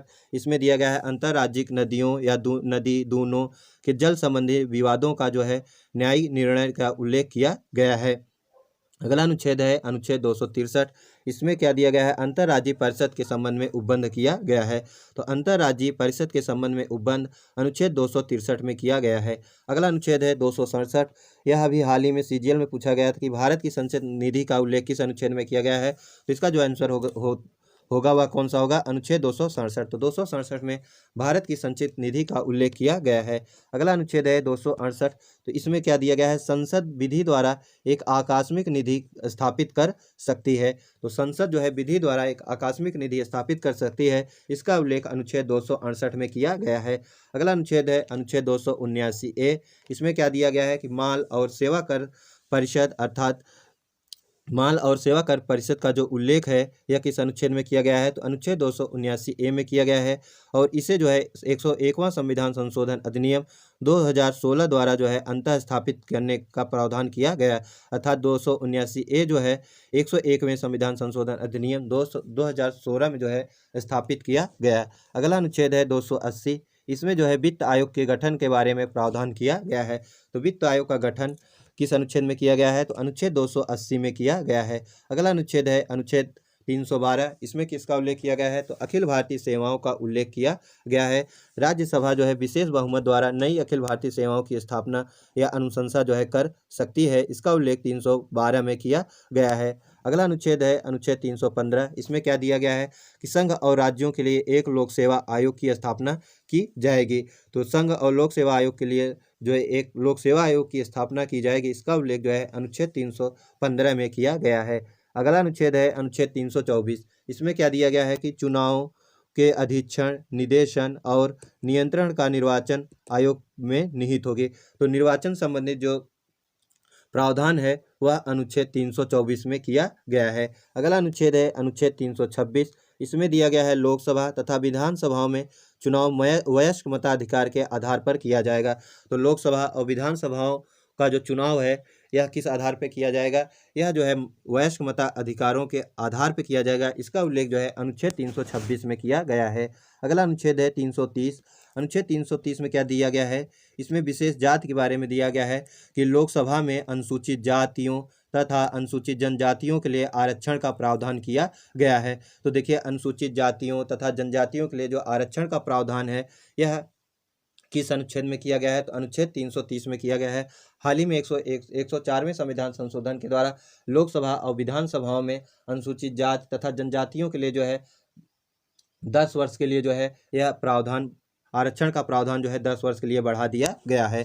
अगला अनुच्छेद है अनुच्छेद 332। तो 332 क्या कहता है, अनुसूचित जातियों जनजातियों का विधानसभाओं में आरक्षण का प्रावधान किया गया है। तो 330 में लोकसभा और 332 में विधानसभा में अनुसूचित जातियों तथा जनजातियों के संबंध में जो है आरक्षण का प्रावधान किया गया है। अगला अनुच्छेद है 338। तो 338 में क्या दिया गया है कि राष्ट्रीय अनुसूचित जातियों का प्रावधान किया गया है। तो राष्ट्रीय अनुसूचित जातियों के प्रावधान जो है किस अनुच्छेद में किया गया है, तो अनुच्छेद जो है 338 में किया गया है। अगला अनुच्छेद है 338A।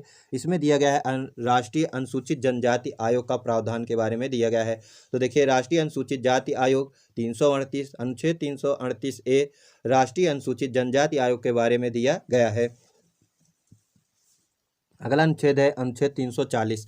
तो 340 में दिया गया है पिछड़े वर्गों के ये वर्गों हैं, देखिए पिछड़े वर्गों की दशाओं के अन्वेषण के लिए नियुक्त आयोग की नियुक्ति का प्रावधान। तो देखिए पिछड़े वर्गों की कुछ दशाओं के अन्वेषण के लिए जो आयोग की नियुक्ति का प्रावधान है वह अनुच्छेद 340 में दिया गया है। अगला अनुच्छेद है वह है 341। तो देखिए 341 में दिया गया है अनुसूचित जातियों का उल्लेख किया गया है। अनुच्छेद 342 में अनुसूचित जनजातियों का उल्लेख किया गया है। अनुच्छेद 342 ए में क्या प्रावधान किया गया है?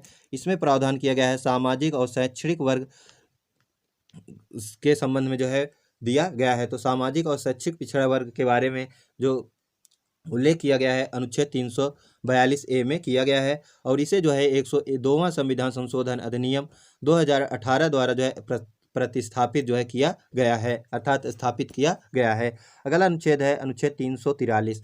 343 में दिया गया है संघ की आधिकारिक भाषा देवनागरी लिपि में लिखी गई हिंदी होगी। तो संघ की जो आधिकारिक भाषा देवनागरी लिपि में लिखी गई हिंदी होगी, इसका उल्लेख अनुच्छेद 343 में किया गया है। अगला अनुच्छेद है अनुच्छेद 351। 351 में क्या प्रावधान किया गया है कि संघ का यह कर्तव्य होगा कि वह हिंदी भाषा का प्रचार प्रसार एवं उत्थान करने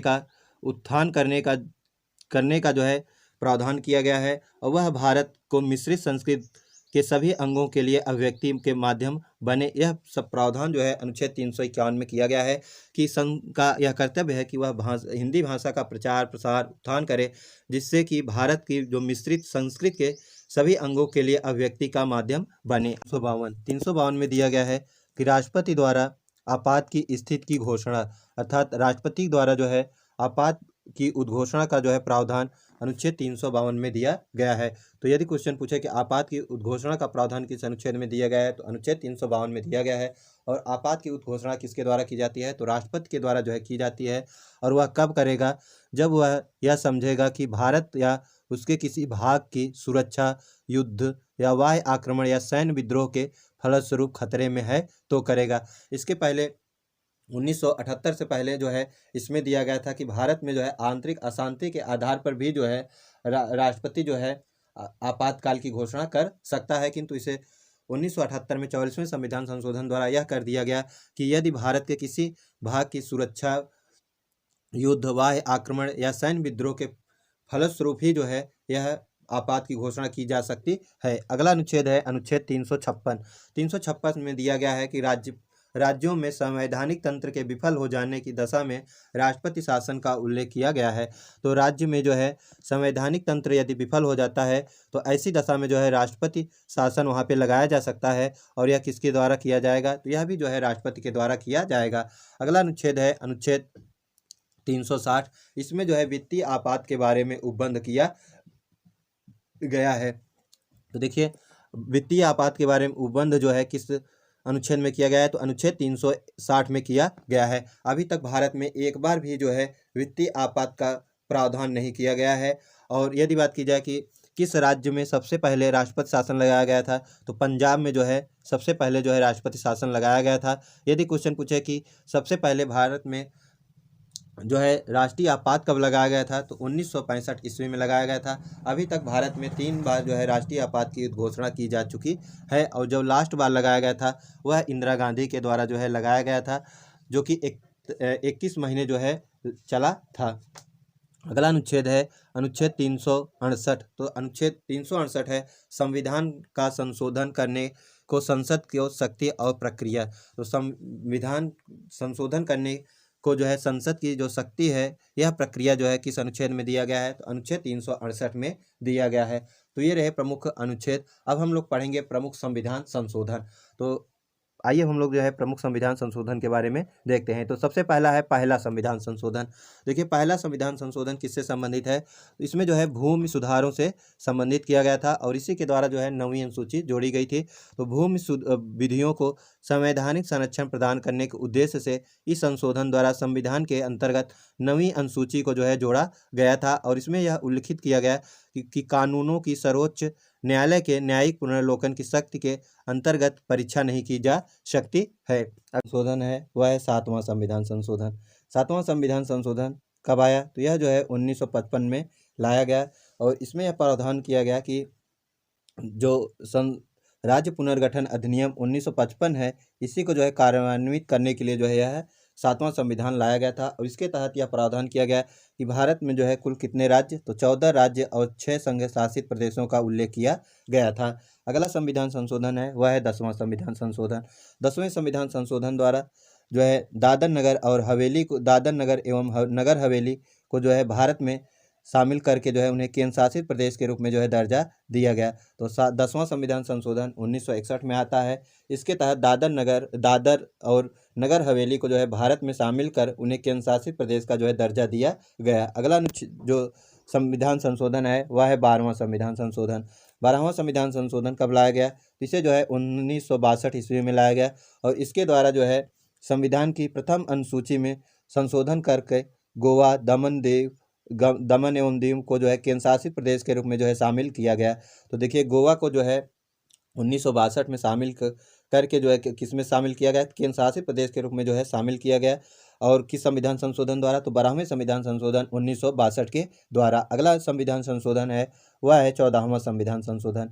तो इसके तहत जो क्या किया गया, पहले से देखिए 14वां संविधान संशोधन कब आया? तो यह जो है 1963 ईस्वी में आया। इसके द्वारा जो है केंद्र शासित प्रदेश के रूप में जो है पांडिचेरी को संविधान की प्रथम अनुसूची में जो है शामिल किया गया और अनुच्छेद 239 का जोड़ करके जो है संघ शासित प्रदेशों में विधानमंडल और मंत्रिपरिषद बनाने का जो है प्रावधान किया गया। तो देखिए जो केंद्र शासित प्रदेश होते हैं उसमें विधानमंडल और मंत्रिपरिषद बनाने का संसद को जो अधिकार दिया गया, यह किस संविधान संशोधन द्वारा दिया गया? तो 14वें संविधान संशोधन 1963 के द्वारा दिया गया था। और इसी संविधान संशोधन द्वारा जो है पांडिचेरी, जिसे पुद्दुचेरी के नाम से जाना जाता है, केंद्र शासित प्रदेश के रूप में जो है दर्जा दिया गया। अगला संविधान संशोधन है वह है 15वां। इसके द्वारा क्या किया गया था? सबसे पहले देखिए 15वां संविधान संशोधन कब आया? तो यह जो है 1963 ईस्वी में लाया गया था 15वां संविधान संशोधन। और इसके द्वारा जो है उच्चतम न्यायालय के जो उच्च न्यायालय के न्यायाधीश होते हैं, इनकी जो सेवानिवृत्त की आयु है वह 60 से बढ़ाकर कितना कर दिया गया? तो 62 वर्ष कर दिया गया। तो देखिए उच्च न्यायालय के जो न्यायाधीश होते हैं उनकी जो सेवानिवृत्त की आयु होती है वह अब 62 वर्ष हो गई है, जो 1963 के पहले कितनी थी? तो 60 वर्ष हुआ करती थे। यदि बात की जाए उच्चतम न्यायालय के न्यायाधीश की आयु कितनी होती है सेवानिवृत्त की? तो 65 वर्ष होती है। अगला संविधान संशोधन है वह है 21वां संविधान संशोधन। तो हमने जब आपको 8वीं अनुसूची पढ़ाया था तो आपको बताया था कि 21वां संविधान संशोधन जो है किससे संबंधित है? यह जो है भाषा को जोड़ने से संबंधित था और 8वीं अनुसूची में जो है 15वीं भाषा के रूप में जो है किसको जोड़ा गया था? तो सिंधवी को जोड़ा गया था। अगला संविधान संशोधन है यह है 22वां संविधान संशोधन। इसे जो है 1969 ईस्वी में लाया गया था और इसे जो है असम से अलग करके एक नया राज्य मेघालय को जो है बनाया गया। तो असम से मेघालय कब अलग हुआ? 1969 में हुआ। किस संविधान संशोधन द्वारा हुआ? तो 22वें संविधान संशोधन द्वारा जो है हुआ था। अगला संविधान संशोधन है वह है 35वां संविधान संशोधन। देखिए 35वां संविधान संशोधन कब लाया गया? तो इसे जो है 1974 ईस्वी में लाया गया था। तो 35वां संविधान संशोधन 1974 में पारित हुआ। इसके तहत जो है संविधान अनुच्छेद 2 का जो है जोड़कर सिक्किम राज्य को जो है सिक्किम को जो है संरक्षित राज्य का दर्जा समाप्त करके सह राज्य के रूप में जो है भारत में शामिल किया गया। तो देखिए अनुच्छेद 2 का जोड़ के सिक्किम को संरक्षित राज्य का दर्जा समाप्त करके उसे सह राज्य के रूप में जो है भारत में शामिल किया गया 35वें संविधान संशोधन 1974 के द्वारा। उसके पश्चात 36वां संविधान संशोधन आता है और इसमें क्या किया गया कि जो 35वें संविधान संशोधन द्वारा अनुच्छेद 2 का जोड़ा गया था इसे समाप्त कर दिया जाता है और सिक्किम को जो है पूर्ण राज्य का जो है दर्जा प्राप्त हो जाता है। और यह किस राज्य के कौन से राज्य के क्रम में? तो यह जो है 22वां राज्य भारत का बन जाता है। और यदि बात की जाए इसे किस इसमें जो है अनुच्छेद 371 जोड़ के जो है विशेष संविधान इसे जो है विशेष प्रावधान भी दिया गया। अगला अनुच्छेद है अनुच्छेद 337। तो देखिए अगला जो संविधान संशोधन है वह है 37वां। यह इसमें क्या प्रावधान किया गया कि इस संविधान संशोधन द्वारा जो है अनुच्छेद 239 का और अनुच्छेद 240 में संशोधन किया गया और अरुणाचल प्रदेश के लिए जो है विधानसभा और मंत्रिपरिषद की स्थापना के उपबंध का प्रावधान किया गया। तो देखिए अनुच्छेद जो है 239 और 240 में संशोधन किया गया और अरुणाचल प्रदेश के लिए विधानसभा और मंत्रिपरिषद की स्थापना के लिए उपबंध किया गया। किस संविधान संशोधन द्वारा? तो 37वें संविधान संशोधन द्वारा। कब किया गया? तो 1975 ईस्वी में किया गया था। अगला संविधान संशोधन है वह है 41वां संविधान संशोधन। 41वां संविधान संशोधन की बात की जाए तो यह जो है 1976 ईस्वी में आता है। इस संविधान संशोधन द्वारा जो है क्या किया जाता है कि अनुच्छेद 316 में संशोधन करके लोक सेवा आयोग के सदस्यों की सेवानिवृत्ति की आयु जो है 60 वर्ष से बढ़ा के 62 वर्ष कर दिया जाता है। तो देखिए, लोक सेवा आयोग के सदस्यों की जो सेवानिवृत्ति की आयु 60 वर्ष थी, इसे बढ़ा के जो है 62 वर्ष कर दिया जाता है। किस संविधान संशोधन द्वारा? तो 41वें संविधान संशोधन अधिनियम 1976 के द्वारा। अगला संविधान संशोधन है वह है 42वां संविधान संशोधन। यह अति महत्वपूर्ण है। इसी से जो है सभी एग्जामों में जो है यह किसी न किसी शिफ्टों में जरूर पूछता है। तो 42वां संविधान संशोधन 1976 में लाया जाता है। इसमें जो प्रधानमंत्री थी वो थी इंदिरा गांधी जी। यदि बात की जाए इस संविधान संशोधन को और किस नाम से जाना जाता है तो इसे लघु संविधान के नाम से भी जाना जाता है। इस संविधान संशोधन के द्वारा जो है प्रथम बार प्रस्तावना में जो है संशोधन किया गया और 3 नए शब्द जोड़े गए। वो कौन कौन से शब्द थे? तो समाजवादी, पंथ निरपेक्ष और अखंडता को जो है जोड़ा गया था। तो समाजवादी, पंथ निरपेक्ष, अखंडता को जो है 42वें संविधान संशोधन द्वारा जो है प्रस्तावना में शामिल किया गया। अभी तक प्रस्तावना में एक बार मात्र जो है संशोधन किया गया था, वह है 42वां संविधान संशोधन अधिनियम 1976 के द्वारा किया गया। इसी संविधान संशोधन के द्वारा जो है अनुच्छेद 339 का जो है जोड़ा गया। तो अनुच्छेद 39 का किस संविधान संशोधन द्वारा जोड़ा गया? 42वें संविधान संशोधन द्वारा जोड़ा गया। और इसमें जो प्रावधान किया गया वह किया गया सामान्य न्याय निःशुल्क विधिक सहायता का प्रावधान किया गया। इसी संविधान संशोधन द्वारा जो है भाग 4 का जो है और अनुच्छेद 51 का जो है जोड़कर जो है 10 मौलिक नए कर्तव्यों को जोड़ा गया था। इसके पहले भारतीय संविधान में जो है मौलिक कर्तव्यों का उल्लेख नहीं किया गया था, किंतु 42वें संविधान संशोधन द्वारा जो है 10 मौलिक कर्तव्यों को जोड़ा गया था। और किसकी सिफारिश पर? तो सरदार स्वर्ण सिंह की सिफारिश पर यह प्रावधान किया गया था। उसके पश्चात 11वां मौलिक कर्तव्य जो है 86वें संविधान संशोधन 2002 के द्वारा जो है जोड़ा गया है। तो वर्तमान समय में कुल 11 मौलिक जो है कर्तव्य दिए गए हैं। इसी संविधान संशोधन द्वारा प्रधानमंत्री का जो कार्यकाल 5 वर्ष का होता है इसे 6 वर्ष का कर दिया गया था, अर्थात लोकसभा का जो कार्यकाल 5 वर्ष था इसे 6 वर्ष कर दिया गया था। अगला संविधान संशोधन है वह है 44वां संविधान संशोधन। 44वें संविधान संशोधन कब लाया गया था? तो इसे जो है 44वां संविधान संशोधन 1978 में लाया गया था। और इसमें यह प्रावधान किया गया कि जो लोकसभा का कार्यकाल 6 वर्ष कर दिया गया था 42वें संविधान संशोधन द्वारा। 44वें संविधान संशोधन द्वारा पुनः जो है इसे 5 वर्ष कर दिया गया। और अनुच्छेद 352 में राष्ट्रीय आपात की उद्घोषणा का आधार जो है वह आंतरिक अशांति के स्थान पर जो है सशस्त्र विद्रोह रख दिया गया। तो देखिए, जो आंतरिक अशांति के आधार पर जो राष्ट्रीय आपात की उद्घोषणा का उपबंध था इसे समाप्त करके अब क्या कर दिया गया? तो सशस्त्र विद्रोह कर दिया गया। और मूल अधिकार को जो है संपत्ति का जो मूल अधिकार था इसे समाप्त करके अनुच्छेद 300 के तहत जो है विधिक अधिकार बना दिया गया। तो अनुच्छेद 300 के तहत जो संपत्ति का मूल अधिकार था उसे अब विधिक अधिकार बना दिया गया। अगला जो प्रमुख संविधान संशोधन है वह है 52वां संविधान संशोधन। देखिए, 52वां संविधान संशोधन कब आता है? तो यह जो है 1985 ईस्वी में आता है। और हमने आपको जब अनुसूची बताया था तो उसमें बताया था कि 10वीं अनुसूची को जो है 92वें संविधान संशोधन 1985 ईस्वी में लाया गया और इसमें जो है दल बदल से संबंधित प्रावधान किया गया था। अगला जो संविधान संशोधन है वह है 53वां संविधान संशोधन। इसके तहत जो है क्या दिया गया है कि इस संविधान संशोधन द्वारा जो है संघ राज्य क्षेत्र मिजोरम को जो है भारत के 23वें राज्य का दर्जा प्रदान किया गया तथा अनुच्छेद 371 जोड़ के जो है इसे विशेष प्रावधान भी दिया गया। तो 53वां संविधान संशोधन 1986 ईस्वी में लाया गया। इस संविधान संशोधन द्वारा जो है संघ राज्य क्षेत्र मिजोरम को जो है 23वें राज्य के रूप में जो है दर्जा प्रदान किया गया तथा अनुच्छेद 371 जो है जोड़कर विशेष प्रावधान किया गया। अगला संविधान संशोधन है वह है 55वां संविधान संशोधन। तो इसके द्वारा क्या किया गया? 55वां संविधान संशोधन 1986 ईस्वी में आता है। इसके तहत जो है अरुणाचल प्रदेश को जो है भारत के 24वें राज्य के रूप में जो है दर्जा प्रदान किया गया और अनुच्छेद 371 का जो है अनुच्छेद 371 जो है जोड़ा गया और विशेष उपबंध प्रावधान किया गया। तो अरुणाचल प्रदेश के लिए जो विशेष उपबंध प्रावधान है अनुच्छेद 371 में दिया गया है, यह जो है अनुच्छेद किस संविधान संशोधन द्वारा जोड़ा गया? तो 55वां संविधान संशोधन 1986 के द्वारा जो है इसे जोड़ा गया और अरुणाचल प्रदेश को जो है 24वें राज्य के रूप में दर्जा प्रदान किया गया। अगला जो संविधान संशोधन है वह है 56वां। तो देखिए 56 की बात की जाए, 56वां संविधान संशोधन कब हुआ, तो यह जो है 1987 ईस्वी में होता है और इसके द्वारा जो है गोवा और दमन दीव को जो है अलग करके गोवा को जो है राज्य का दर्जा प्रदान किया गया तथा दमन और दीव को जो है केंद्र शासित प्रदेश के रूप में ही रहने दिया गया तथा अनुच्छेद 371 झ जोड़ के जो है इसे विशेष राज्य के रूप में जो है दर्जा दिया गया। अगला अनुच्छेद है अनुच्छेद 61वां, अगला संविधान संशोधन है वह है 61वां। यदि अनुच्छेद 61 की बात की जाए तो किसका उपबंध किया गया था, हमने आपको बताया था महाभियोग के राष्ट्रपति के बारे में दिया गया था। यदि 61वां संविधान संशोधन की बात की जाए तो यह जो है 1989 ईस्वी में आता है। इसमें जो है अनुच्छेद 326 में संशोधन करके लोकसभा तथा राज्य विधानसभाओं के चुनाव में मतदान की आयु जो है 61 वर्ष से घटाकर जो है 18 वर्ष कर दिया गया था। तो 61वें संविधान संशोधन 1989 के द्वारा जो मतदान की आयु लोकसभा और विधानसभा में 21 वर्ष हुआ करती थी, इसे घटा के अब कितना कर दिया गया, तो 18 वर्ष जो है कर दिया गया और यह अनुच्छेद 326 में प्रावधान किया गया था। अगला संविधान संशोधन है वह है 69वां।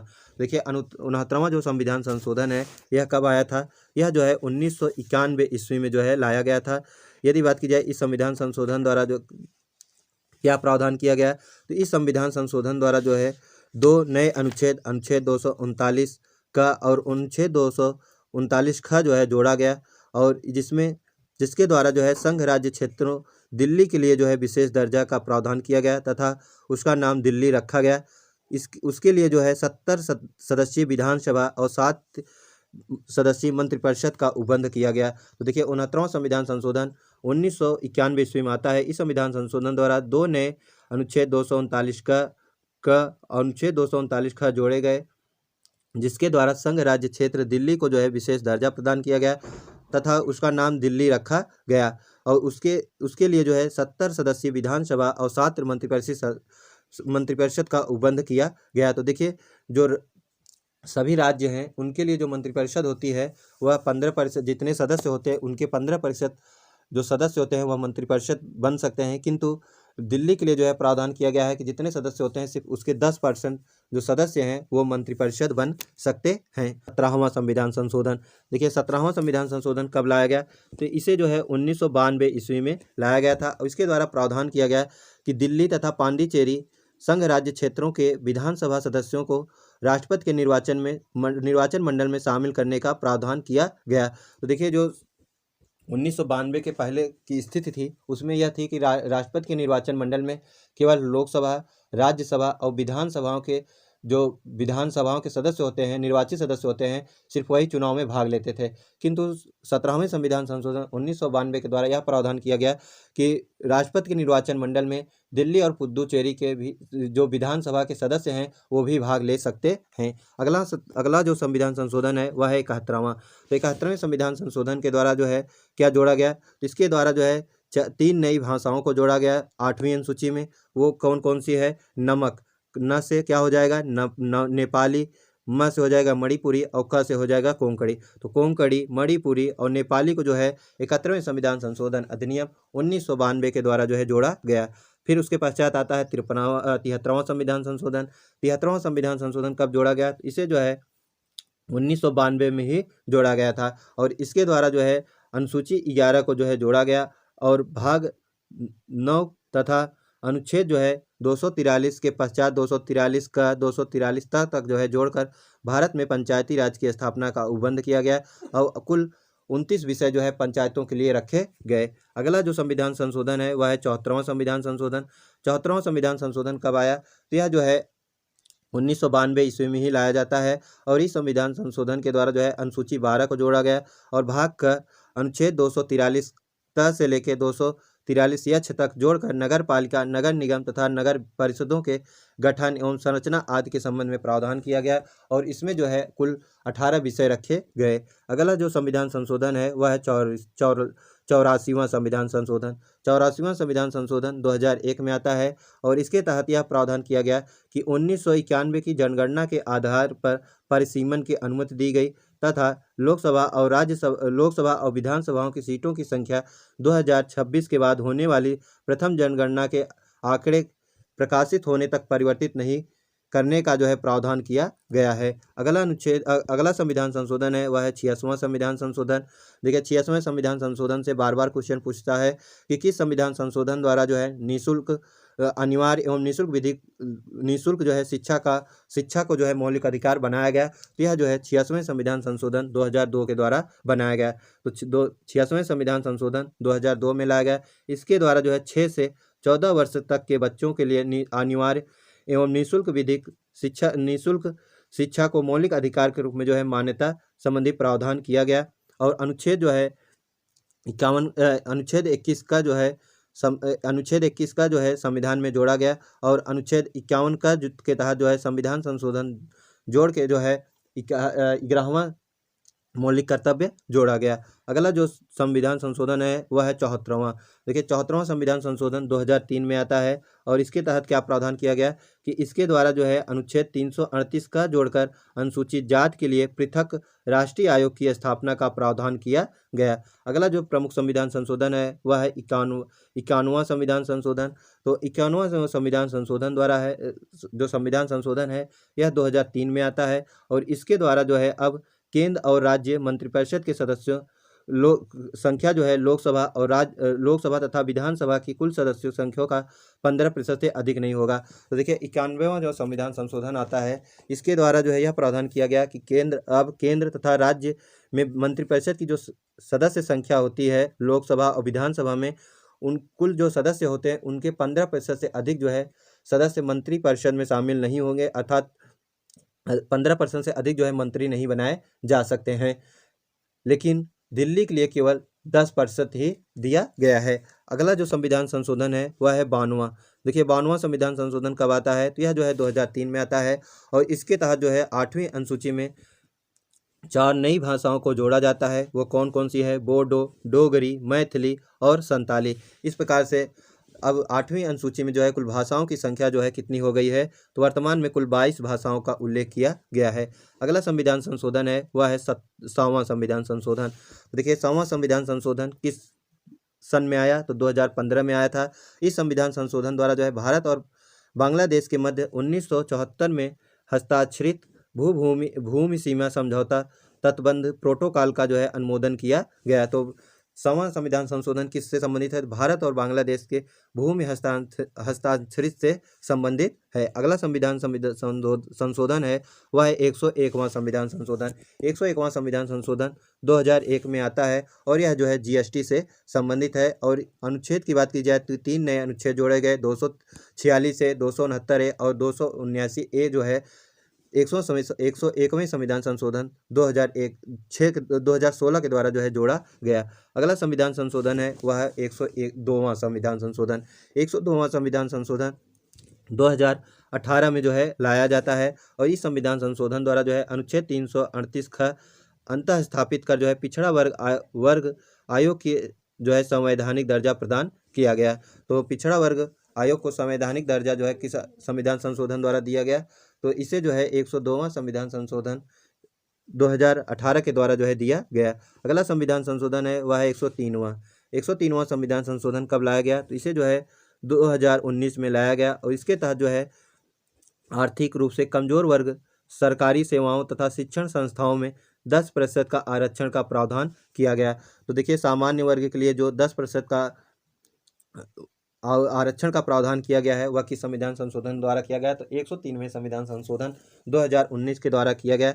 और इसके अंतर्गत जो है अनुच्छेद 15 तथा अनुच्छेद 16 में जो है संशोधन करके क्रमशः दोनों में जो है नया खंड 6 जो है जोड़ा 6 अंतः स्थापित किया गया, अर्थात 15 और 16 में जो है 5 पहले से थे और छठा जो है उबंधित किया गया। अगला जो संविधान संशोधन है वह है 104वां संविधान संशोधन।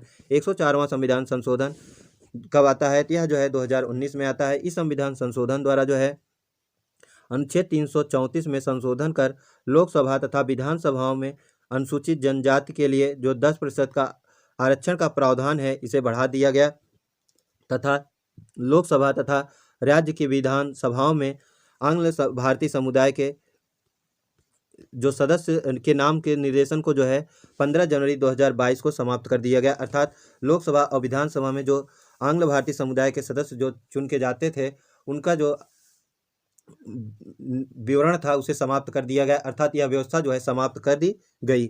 अगला जो संविधान संशोधन और अंतिम संविधान संशोधन है वह है 105वां संविधान संशोधन। 105वां संविधान संशोधन कब लाया जाता है, तो यह जो है 2002 में जो है लाया जाता है और इसका उद्देश्य है राज्यों द्वारा सामाजिक और शैक्षणिक पिछड़े वर्गों की पहचान करने को उनको बहाल करने का आदेश दिया गया। अर्थात 105वां संविधान संशोधन 2002 में आता है और इसमें जो है यह प्रावधान किया गया कि राज्यों द्वारा जो है सामाजिक और शैक्षणिक रूप से पिछड़े वर्गों की पहचान करके उनको बहाल करने का जो है प्रावधान किया गया। तो ये रही आज की हमारी क्लास जो कि भारतीय संविधान से संबंधित थी। यदि ये क्लास आप लोग को पसंद आई हो तो लाइक करें और जो भी साथी अभी चैनल पर नए हैं तो चैनल को सब्सक्राइब करें तथा अपने मित्रों को भी शेयर करें। मिलते हैं एक और क्लास के साथ। जय हिंद, जय भारत।